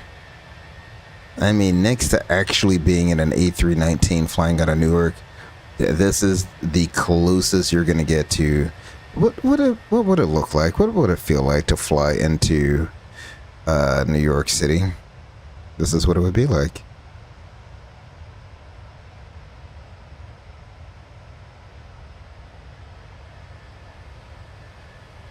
You can see why Manhattan is considered an island, because it is an island. It has it connects all the way from the East River to the Hudson River there.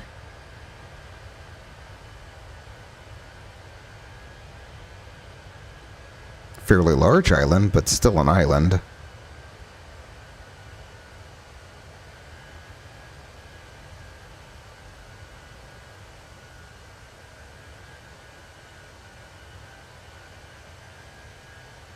I really should kind of be inside to see if we're getting ready to have any traffic conflicts, but man, oh man, I'm too busy looking at New York City to even care. Absolutely beautiful.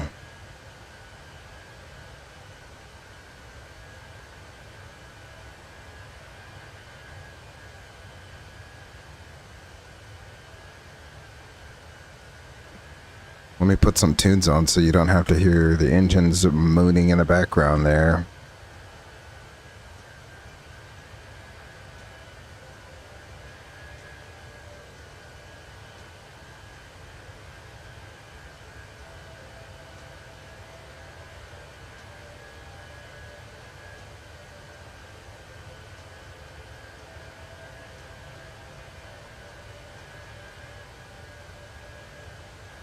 It looks like all the controllers are offline for the evening. That is quite all right. It is a weekday. I don't expect controllers to be online all night. On a weekday at the very least. Flying up the river at night is beautiful. Oh, 100% Max Racing. Let me tell you, someone who's done it, you know, pretty much low altitude at night, flying up the Hudson River is absolutely beautiful. It does not get any better than flying along at 4,000 feet up the Hudson River. It used to be back in the day, LaGuardia controllers would ask you if you have the Hudson River in sight, and you'd say yes. And their vector was follow the Hudson River, either north or southbound, it didn't matter. Follow the Hudson River. And that's what you would do. You would stay over the river, and you'd be at 4,000, 3,000 feet. Absolutely beautiful skyline at night, that New York skyline. But that is in our rear view mirror now. There's Long Island right there. It is a very long island.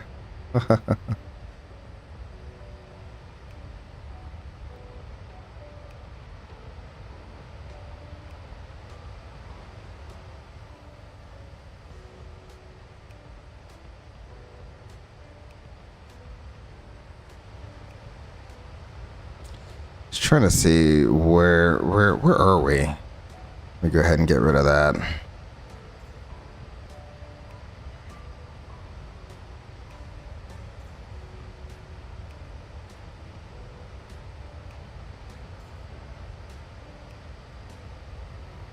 So we got Bridgeport in front of us coming up. Over Norwalk right now.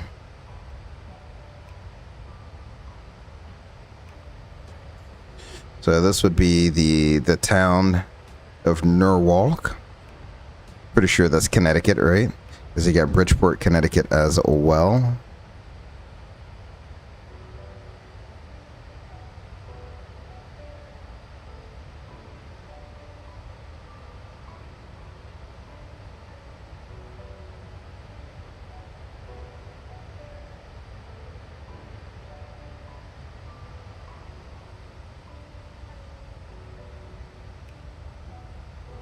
Starting to get some clouds here. It's been insanely clear all day. Now we're gonna start getting some clouds. I don't think I'm a fan. You can kind of see the airport, the Bridgeport Airport down there, just below the clouds.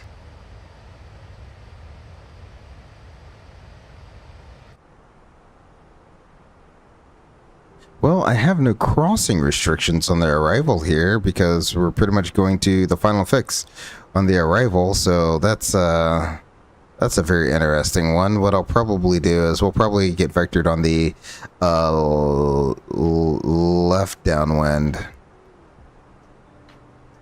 to runway 23 there instead of going on the right downwind.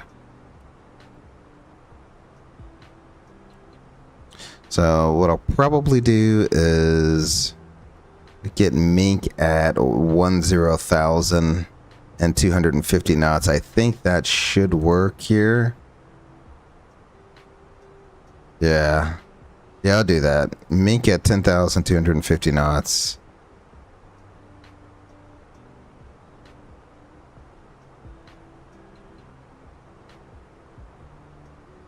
Uh, 10,000 feet. 250 knots. That's going to give us some sort of vertical guidance on the way in. There we go. Don't have to worry too much about that. Let's go ahead and get our LS push buttons on.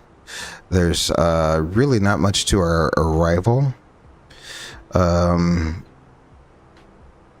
We can ask our Ghost FO if Ghost FO is ready for a briefing. He says, yep. There we go. What are your threats? No real major threats other than no ATC online right now. So I guess that'll be the threat. We're gonna use the Jordan 2 arrival. Not really much to it here. Since we're just coming down to Mink, what I'll probably do is just break off of it and do the left downwind and come back into 2-3. Plan on a visual. We'll back it up with the ILS to runway 23. It's going to be full flaps, auto brakes low. Plan a soft go around if we need to go miss. We'll just do the published miss since there's no air traffic control online right now. Which is a climb to 700, then a climbing right hand turn to 2500 on a 350 heading outbound on the Providence 321 to Fosty and hold there. When we do land, plan on making a right-hand turn off. We'll see if we can get Tango this time. If not, Mike 2, we'll take Mike 2, Mike Tango to the ramp. We'll be parking on gate 10. I think is where we'll be parking. Let's go ahead and see if we can pull an ATIS real quick. Flight plan, red nav. Let me go ahead and verify. It's IARJ, that looks good. 109.3, that also looks good. 227, 226, close enough. And a 3-degree glide slope. We can put in Providence, KPVD, runway 23. We'll go ahead and put that in. And let's get some weather information in there, shall we?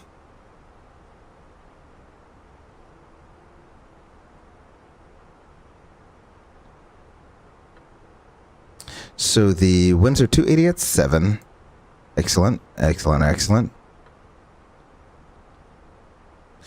The temperature is 32 degrees, so it has cooled off, so we can do a flaps up after we land.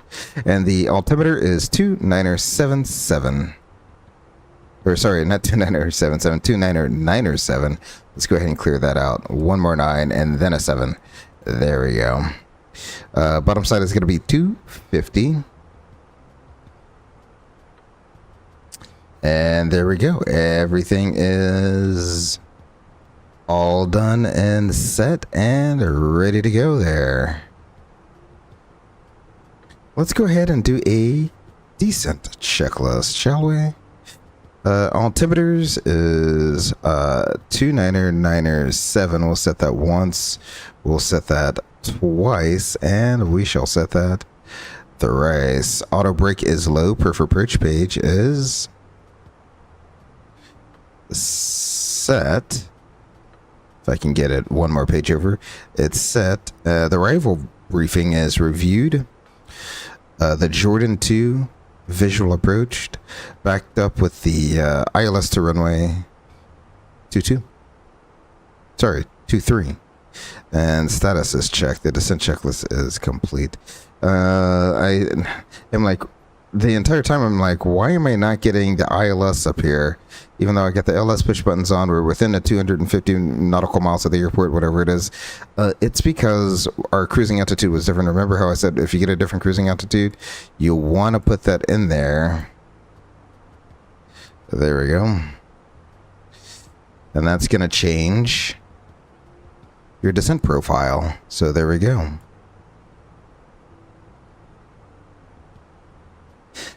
Yeah, Max Racing, I really wish that they would continue doing that, where they just let you ask you if you have the river in sight and tell you to follow the river north or southbound. They don't really do that anymore up in LaGuardia.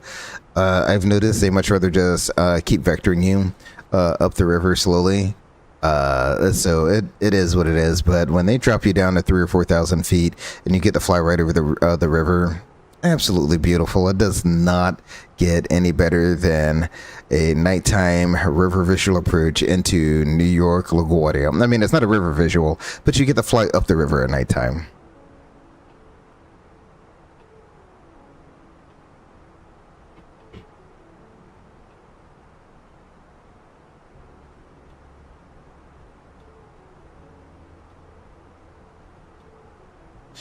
Auto ATC wants me to do something. Cross Jordan at and maintain 11,000. That's not my route, but good try.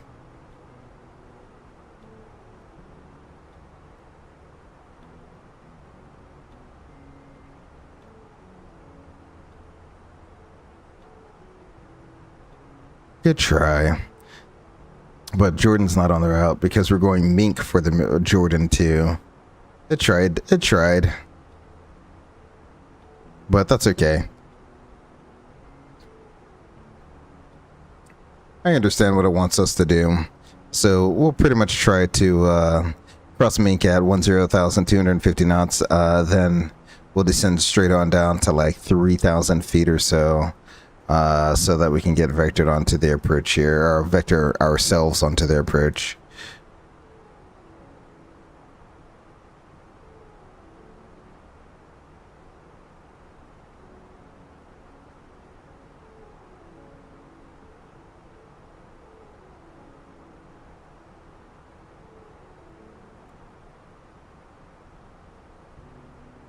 Alrighty, the top of descent here is in about another 20 miles or so. So in preparation, I can see someone is fast approaching from behind me. I have no clue who's doing faster than I am because I am at 345 knots.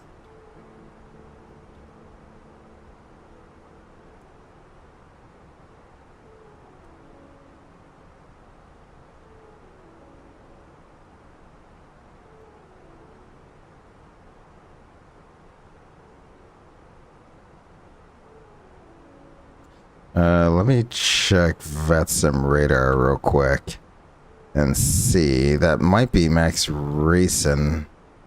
Yeah, that definitely is Max Racing. He's doing 380 knots across the ground, but it feels like he's doing quicker than that.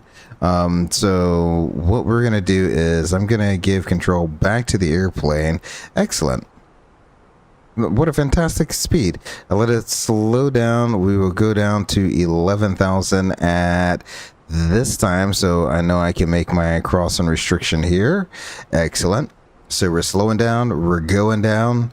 There are a few airplanes. I don't know if there's really anyone other than us going into Providence. Oh, you have a few Deltas going into Providence. They're all way ahead of us, and they're actually on a rail arrival. So excellent.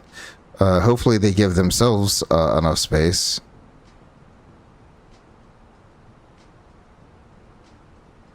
Looks like Max Racing is peeling off right now, maybe doing a 360. Is that what you're doing, Max Racing?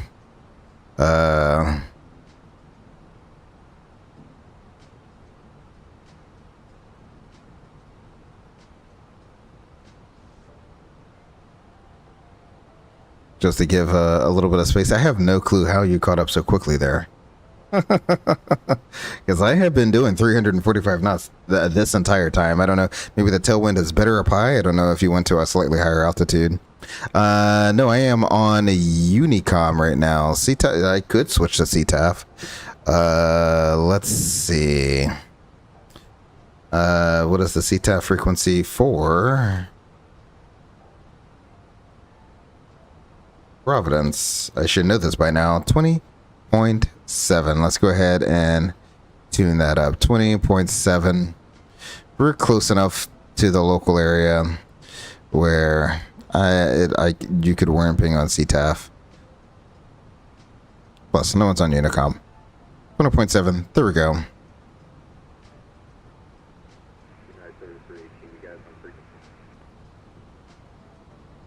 Ooh, let me turn down. This is Delta 4299. We're about a 5-10 mile final 3-4.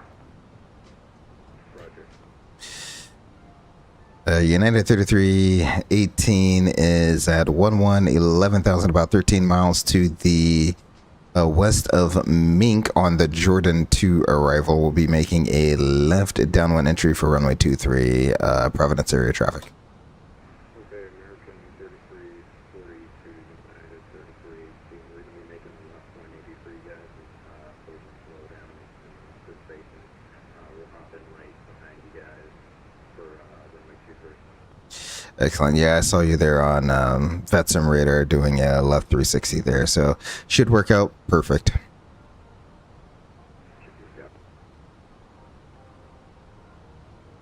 Alrighty then. So what we'll do is I'll take control of the speed. I'll also activate the approach phase. We can get rid of our in-flight entertainment for a minute here. Let me bring up VetSim Radar as well. Traffic Delta 6441, turning to a 16 mile final, runway 23. 16-mile final. Okay. We should have plenty of speed on them, so I'm not too worried about that. What we'll do is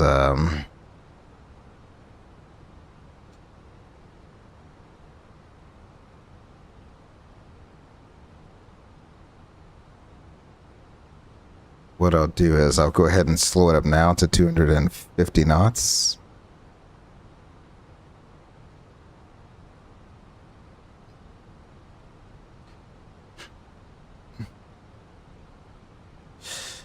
Providence area traffic, United 3318 is over me, 11,000.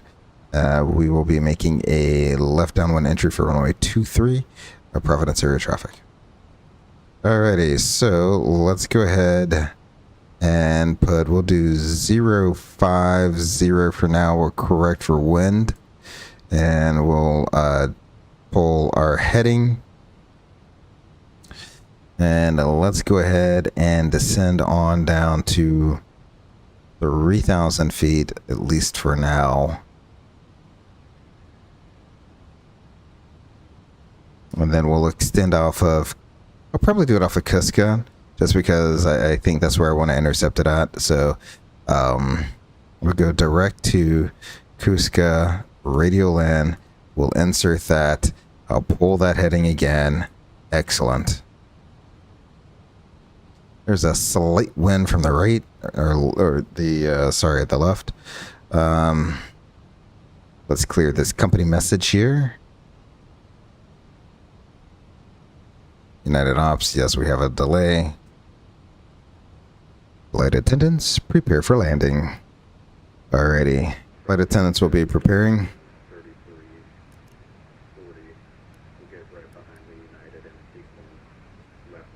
Whoa. What is this? We have an extract fault? Why don't we?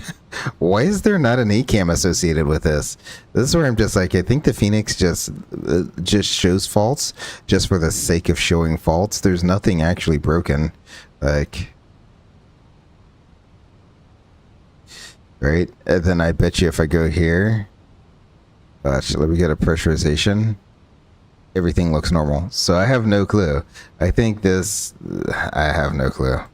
Just likes to show faults, just to show faults sometimes. Doing some maneuvering spacing. Yeah, I think you should be fine now.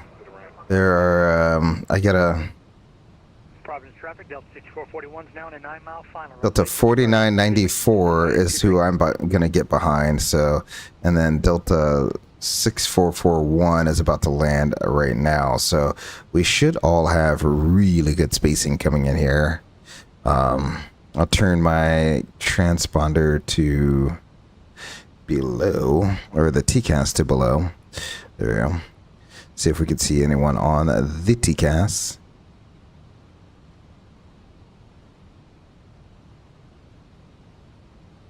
And of course, the answer is no. No, you cannot see anyone on TCAS.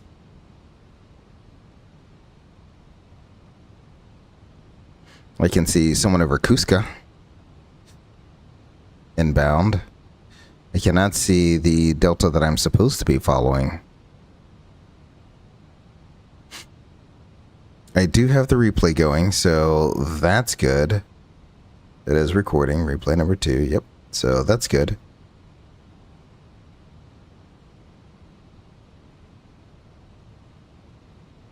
Delta 49 and 94 looks like they are on their base leg.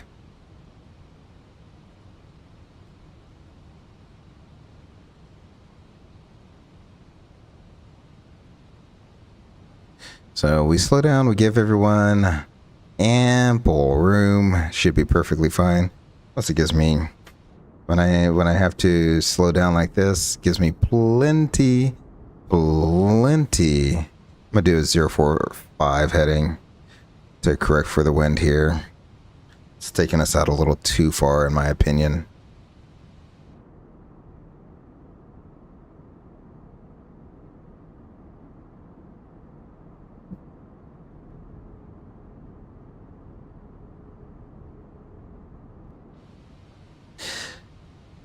Still can't see whoever this other guy is. Delta 4994. I'm trying to give him space. I do not see him on the TCAS here. Oh, he just popped up. 20 miles out on the base leg there. He made a huge traffic pattern. My guy, 040 heading to correct for wind. My guy, I know you're trying to give everybody a little bit of room there, but what is a insane amount of room you just put there? I might have to tighten up this pattern just so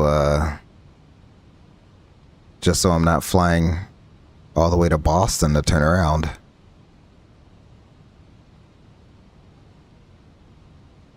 That's okay. I was really hoping that we'd have more air traffic control online, knowing that, you know, Providence is going to be the hot spot this week, but that is quite all right. No need to worry there. I might slow my speed up here. We're 4,700 descending down to 3,000. I might slow my speed up just so I'm not flying all the way out to the middle of nowhere. United 3318 is on the left downwind for runway 23. We'll be slowing up to 210 knots.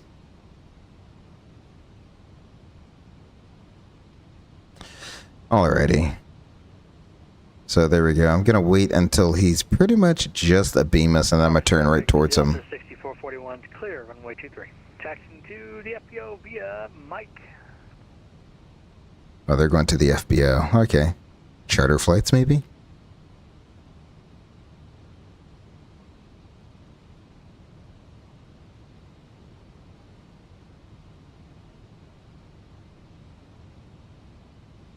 Like the amount of space this guy gave the last guy is absolutely nuts.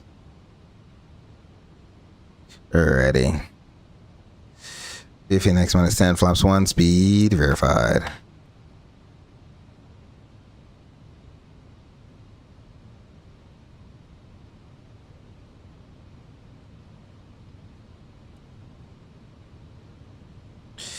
Alrighty. I've had enough of that. 320 on the heading.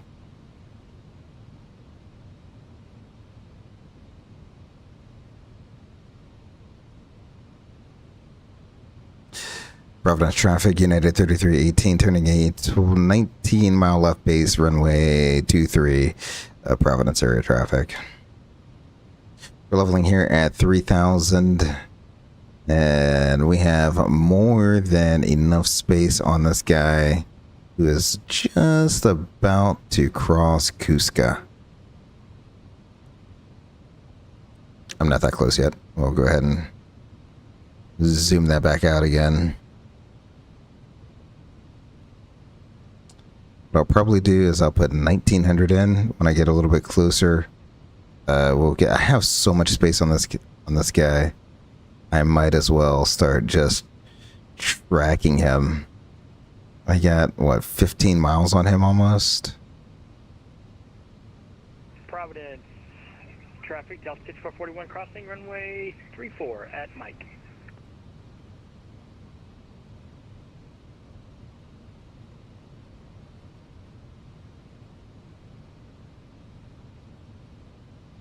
Alrighty, I'm just gonna go direct to Cusco now.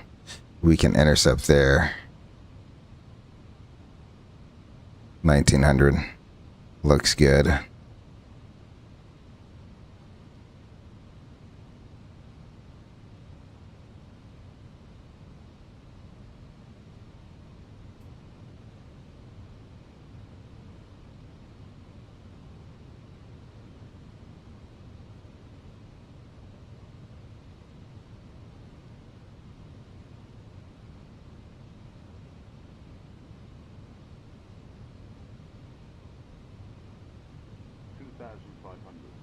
That guy's over Cusco, about 10 miles ahead. He's not making any calls, though. Or not enough. I would think with them being in what seems to be a group flight, they'd be making a little bit more calls, but that's quite all right. I'll keep my speed up for a little bit longer. So I'm not having max racing here. Swing a 20-mile final. That was absolutely ridiculous. But I guess we can enjoy a little bit of the countryside here. This area in the summertime must be absolutely beautiful to go up to. Like the whole New England area in the summertime has to be absolutely beautiful to go up to. Let's see here. Cusco, about 7.5 miles out. I think the other guy is pretty much on the ground, if not like right just near the ground. So we're good there. Closing in a little bit of that speed or a little bit of that distance. Max Racing, you're welcome. I'm not really worried about the guy in front of me anymore, so I'll go ahead and I'll get off of at some radar. That's quite all right.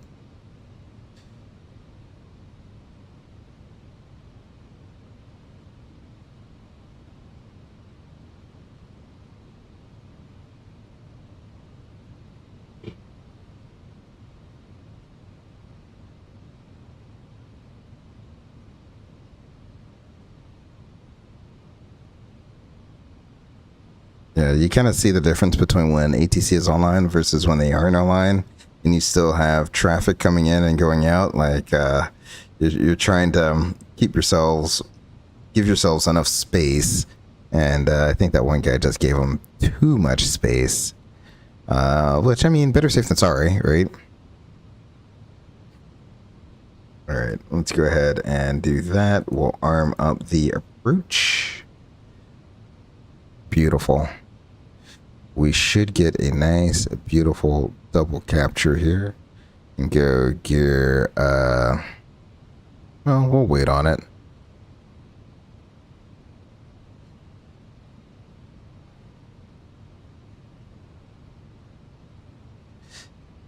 All right.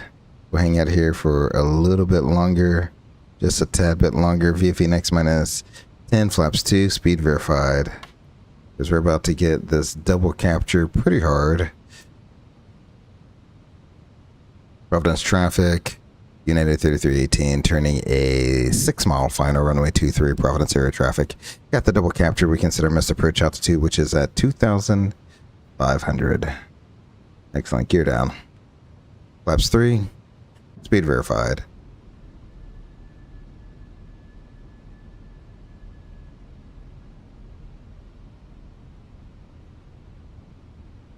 And flaps full, speed verified. Before landing checklist, altimeters, we have 2997 and 1640. Engine mode is norm. Landing gear is down. And self-check. 3 green ECAM memo is landing. No blue before landing checklist is complete. Excellent. I see Max Racing on the... Is he on the down one there? It should only show aircraft below me, but... It might show you're within that altitude range where it should show you if you're at like 2,000 feet or so. 2,000 to 3,000 feet, it looks like.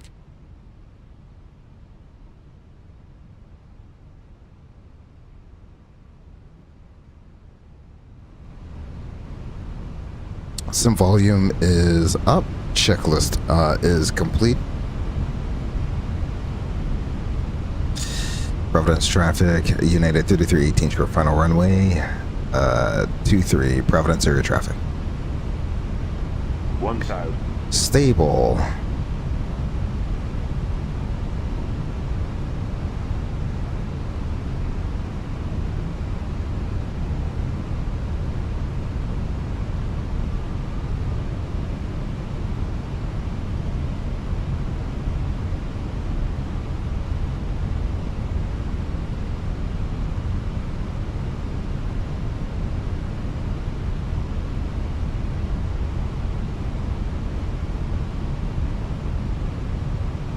Alright, autopilot's off.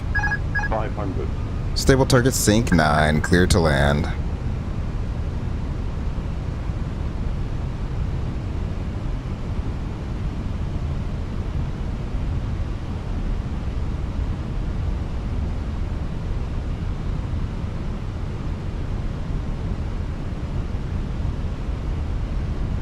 Above.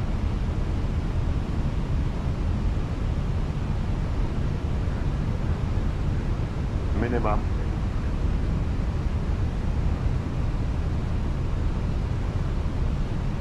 100. Light slow. 40, 30, 20. Retard. Retard. 5. 5.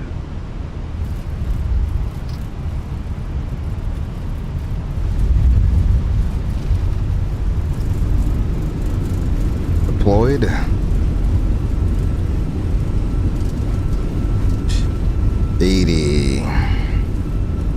Manual braking, auto brakes off. 60. May Tango, there we go.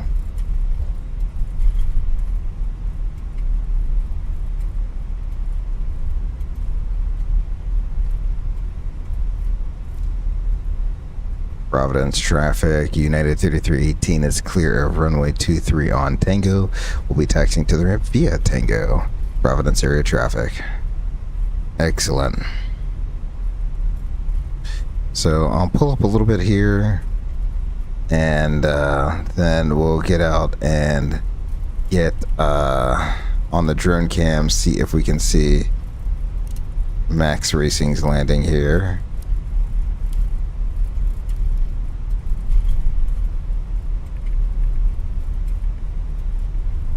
Do not know what that guy is doing right there, but that is quite all right. Excellent.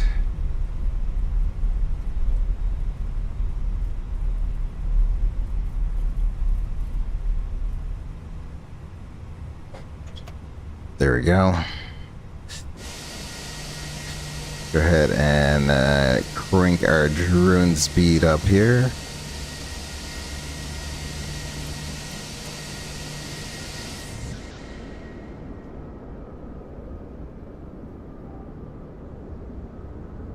Alright, there we go.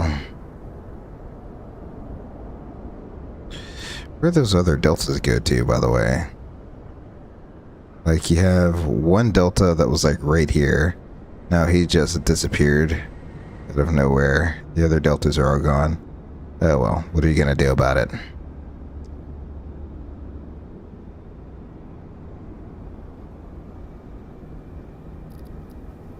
Oh, we're waiting on that.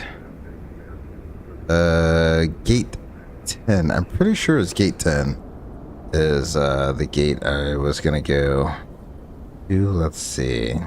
Yep, gate 10. Sweet deal.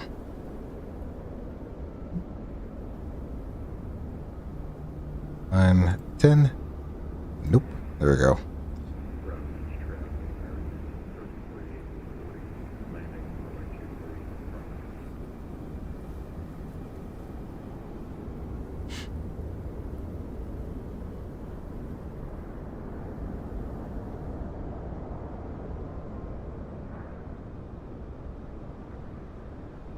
Nope, I didn't miss him.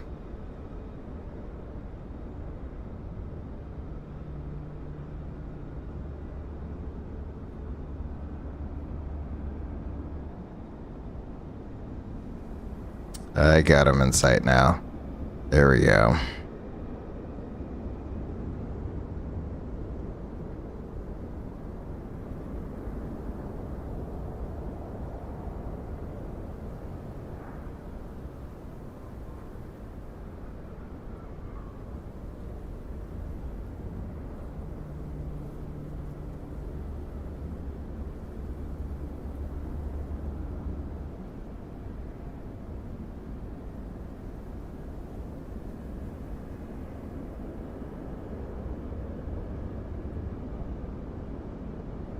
Beautiful clouds moving in the background just behind them.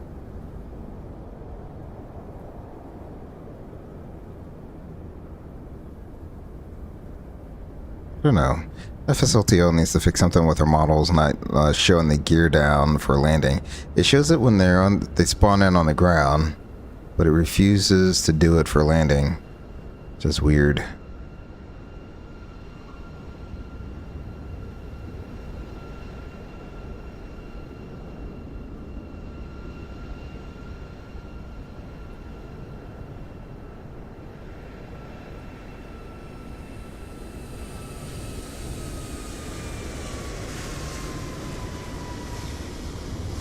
Beautiful landing. What a greaser. What a greaser. Absolutely beautiful landing.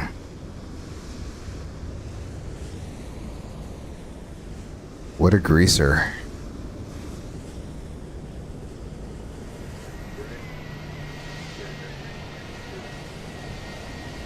Alrighty. I got my zoom all messed up. Here we go.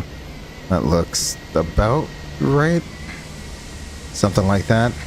Excellent. We'll hop back into the flight deck here. We'll continue our taxi into the gate here. APU is available. I'll go ahead and get that light off. Not really that important right now. Excellent. Excellent, excellent, excellent.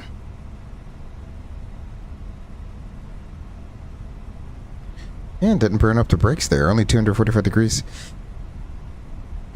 I tell you, Phoenix, that's another area they need to... I don't know. Are we going uphill? Improve on is their brake heat simulation. It's not really the best, but it is what it is.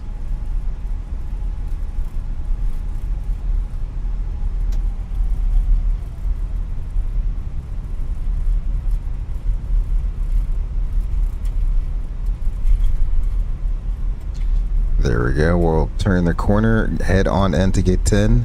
Much favorable direction to head into these gates here, as I don't have to do a reverse 135 degree turn.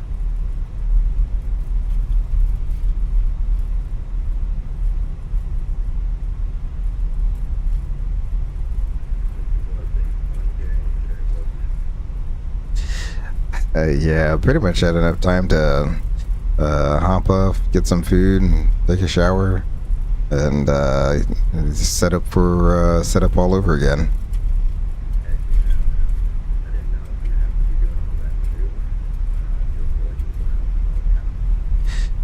Oh yeah, I didn't realize there was going to be a whole string of Deltas that came in. I have no clue what they were doing, but you know, I guess they were doing their own FSExpo shuttle.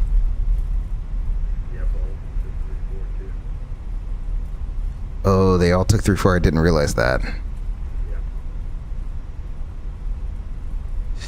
Alrighty, so the guy at that gate, gate 9, that's not our guy because I chose gate 10. That's our guy.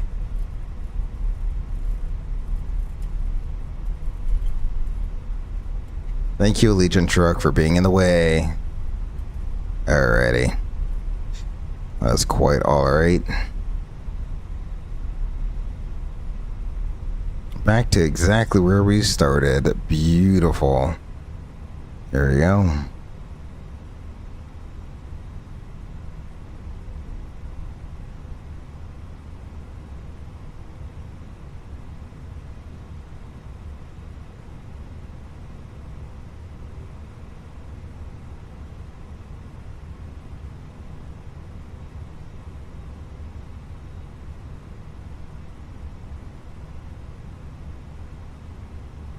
There we go. Well, we have the brakes set. We can go up to the wrong button. That is the overhead button here. We can get our fast seatbelt sign turned off. That is good. The APU is on. We can shut off engine 2 and we can shut off engine 1. That is good. Back up to the overhead. We can get our fuel pumps off at this time. Excellent. And the beacon light can come off. Let's go ahead and do our final OSO check for the evening here. Our oil all looks good. Our hydraulics are all within the fill range. No class 2 status messages. And we haven't leaked any oxygen. That all looks good. Let's do a shutdown checklist, shall we? The parking brake is on and checked. Engine masters are off. Engine mode norm. Speed brake disarmed. The radar is off. Predictive wind shear. I thought I turned that off. Now it's off. Fuel pumps are all off. Our slides, 4 of them are disarmed, and the APU is on. The shutdown checklist is complete. Ladies and gentlemen, welcome for, what is this, the third time to Providence.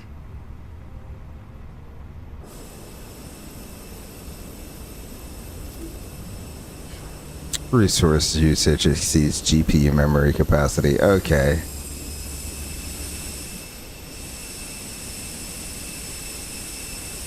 There we go. Max Racing parked right beside us. I do not know why it does this sometimes. Only sometimes, not all the time, just sometimes. That's okay. Maybe that's a sign that I need to get a 5090. I don't know.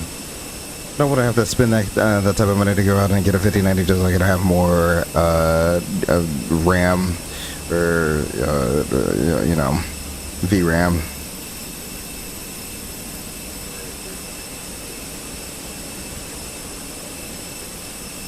Max Race, I really do appreciate it. Thank you so much for logging in. Hopefully you have a great night, bud.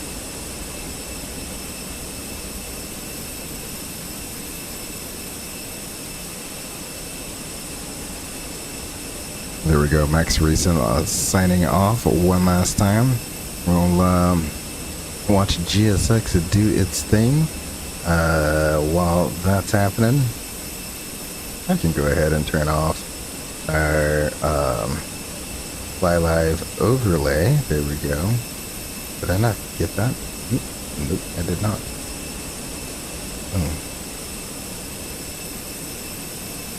Did I get it? Yeah, I think I did. Excellent.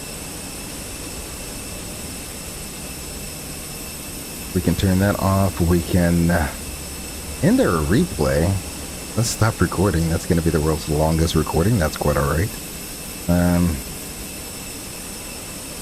There we go. Situation is saved. Excellent. And there's some things I can get rid of here. One of them being Vatsim. Thank you for your service. Really do appreciate it, Vatsim.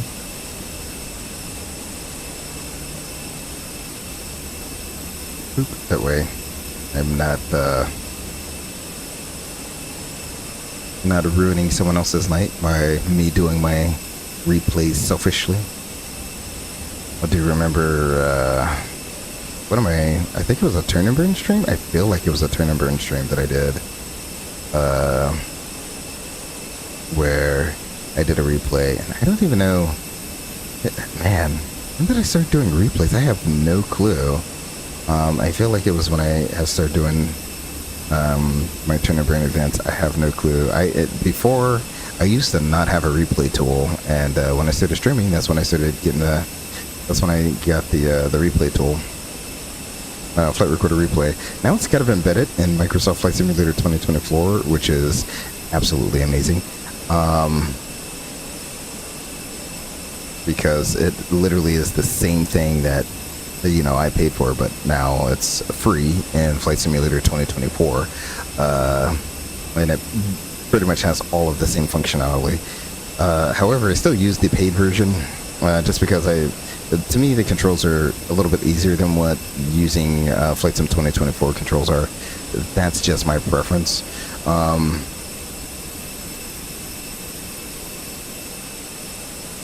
But yeah, I do remember I was doing some replays one night, and I got a PM from another aircraft. It was like, "You're still on the network." Oops. Sorry.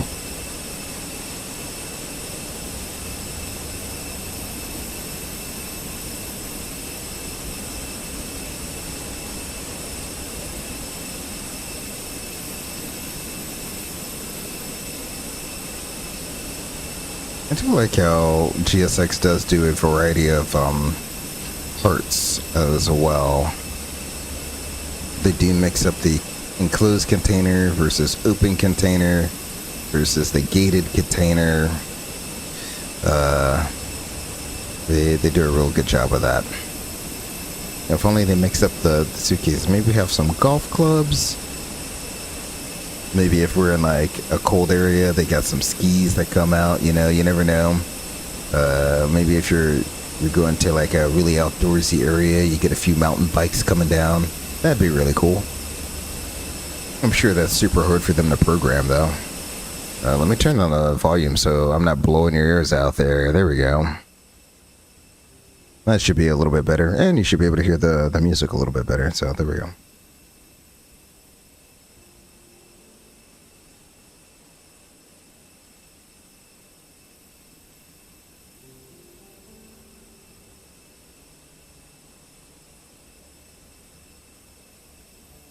What a fantastic double turn and burn Tuesday that we had here today. Glad that all of you came and joined in. Dropped a little line in chat just to say hello. Really do appreciate that. Thank you for spending your evening with me here in the Eagle's Nest.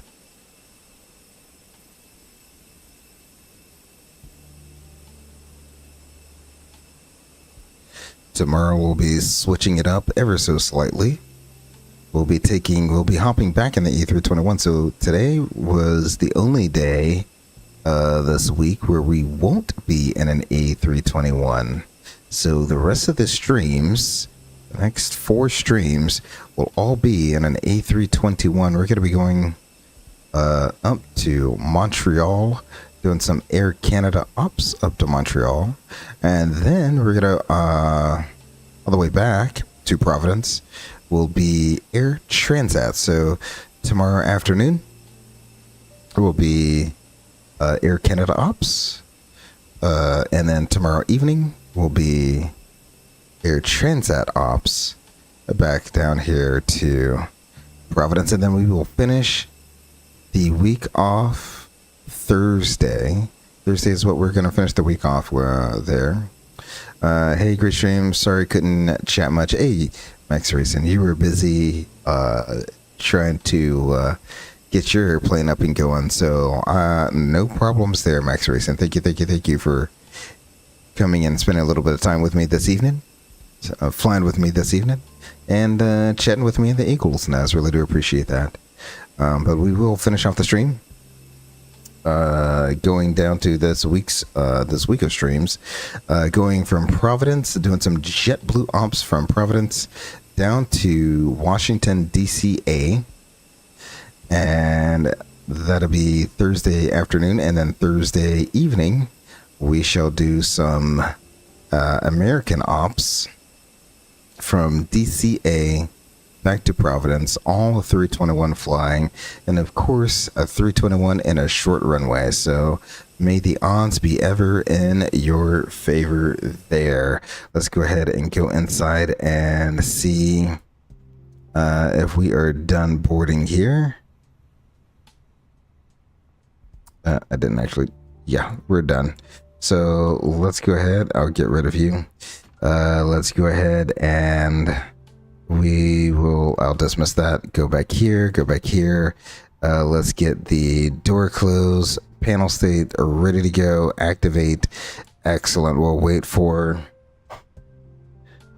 the gray boxes to disappear there. Once we do that, I will load on into the replays. We'll do, like I said, we'll do our first replay should be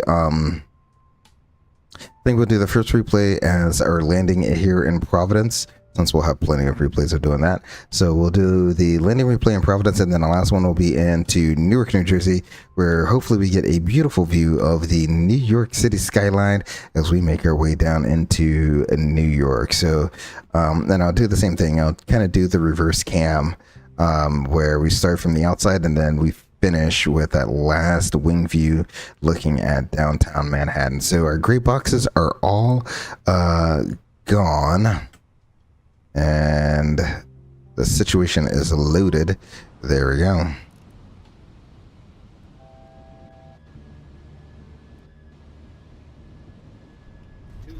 Woo! Okay, there we go.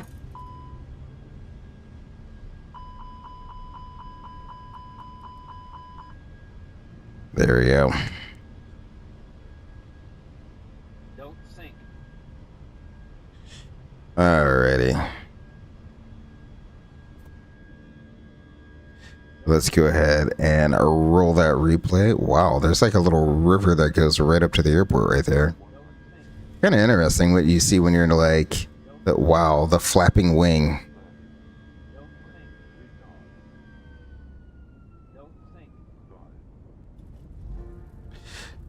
Wow. Beautiful. That's almost, I mean, Max Racing got a really good landing. Feel like we got a really good landing in here.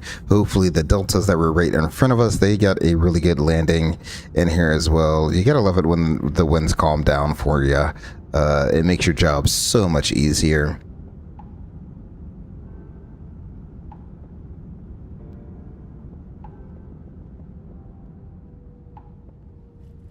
Absolutely beautiful landing there.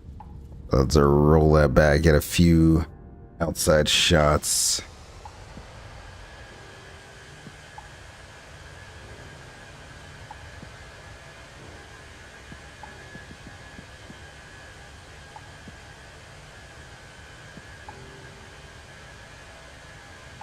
I held the power in just a little bit longer than I usually would. Man, absolutely beautiful. Ooh. Now the aircraft, don't get me wrong, the aircraft is still literally just falling right out of the sky. However, let me do this real quick. I still have the drone speed set to an insane speed. Alright, there we go. You kind of see how we sat in ground effect there for a second before it just plopped onto the ground. So, but you see, I came in and we kind of like, we got low and just kind of ground affected it. Pulled the power out a little later than I normally would. and then it just plunks on the ground. So it's just very interesting. Like the airplane, for some reason, it just feels like it just wants to lose all of its lift all at once. Let's go ahead. We'll take it here. Do the number shot. There we go.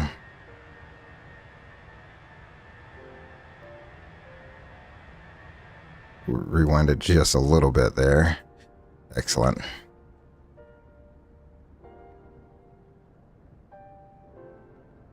With the wings trying to flap like a bird. I don't think that's how airplanes fly.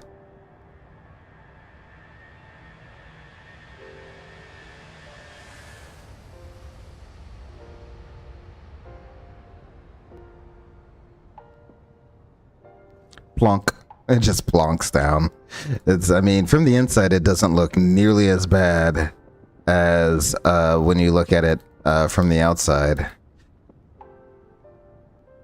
Let's bring that all the way back there.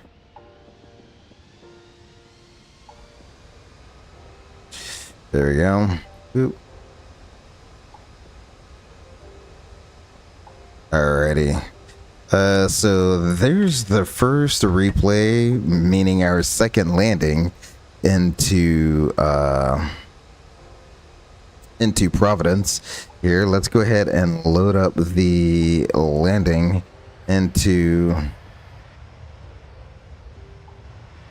there. We go.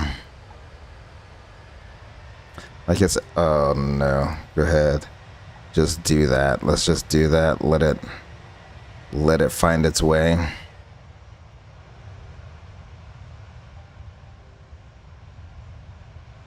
We'll let the scenery load in. Give it some time to load in here.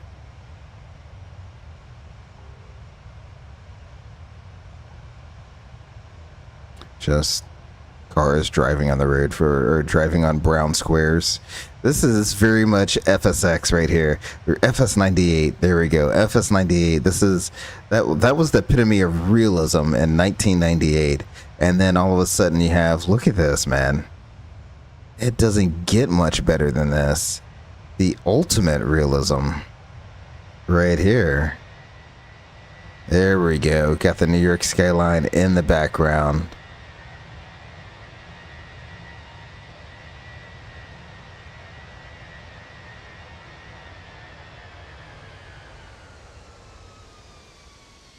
Oh, that one was even better than the one we just had in Providence.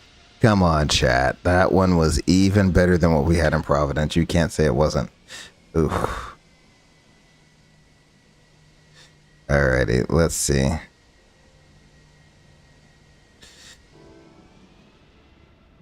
There we go. There we go.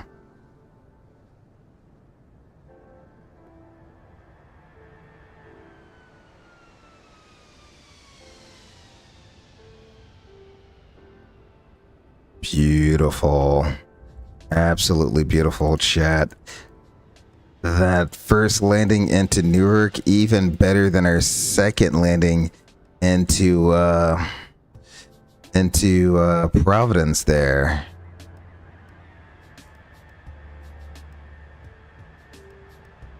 If I can get it. Yeah, there we go. That's what I was looking for. We'll go backwards just a smidge. There we go.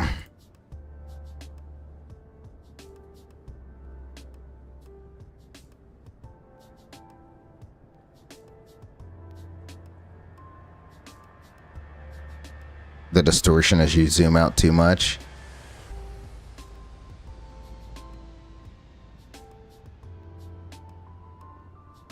Beautiful. That one, we didn't come in low. We didn't come in trying to keep it in ground effect just a little bit longer.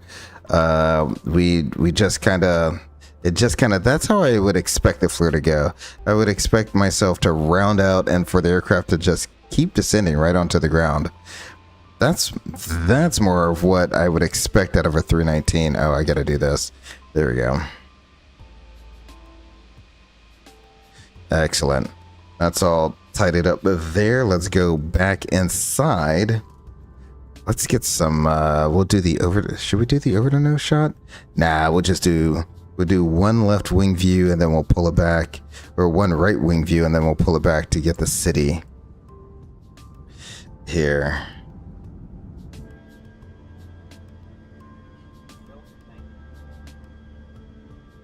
That's like top 10. I mean, if you're keeping track of them, then you know, I feel like my landing in Cancun, that was easily one of the best. Wow. Wow. Beautiful landing. Let's pull it back here. I know the airplane's gonna grape at me for a minute, but are you gonna show Newark on the map? That's what I usually look for. That's what I'm looking for. Oh well. I'm just gonna have to guess based on distance.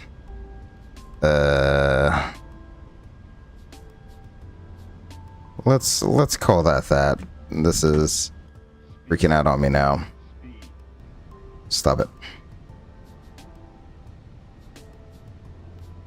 Yeah, let's call that. Let's call that what it is. We'll do that. And call that a day. There's the beautiful New York City skyline. Should I do it from here? Yeah, let's do that view. That should be amazing. Well, I'd like to thank everyone who joined the Eagle's Nest this evening. I really do appreciate you all coming out and spending a little bit of your afternoon, your evening with me. Max Racing, thank you. Really do appreciate you for joining along with me this evening. Average Canadian Av Geek, thank you as well for dropping a little bit of love in the chat there. I really do appreciate that. Tomorrow we're going to be heading up to Montreal doing some Air Canada operations, so please tune in tomorrow afternoon for some Air Canada ops as we continue our FSExpo shuttle. Until I see you guys at the very next live stream, please do remember to take care of yourselves and each other. Until then, my name is Great Eagle. Peace.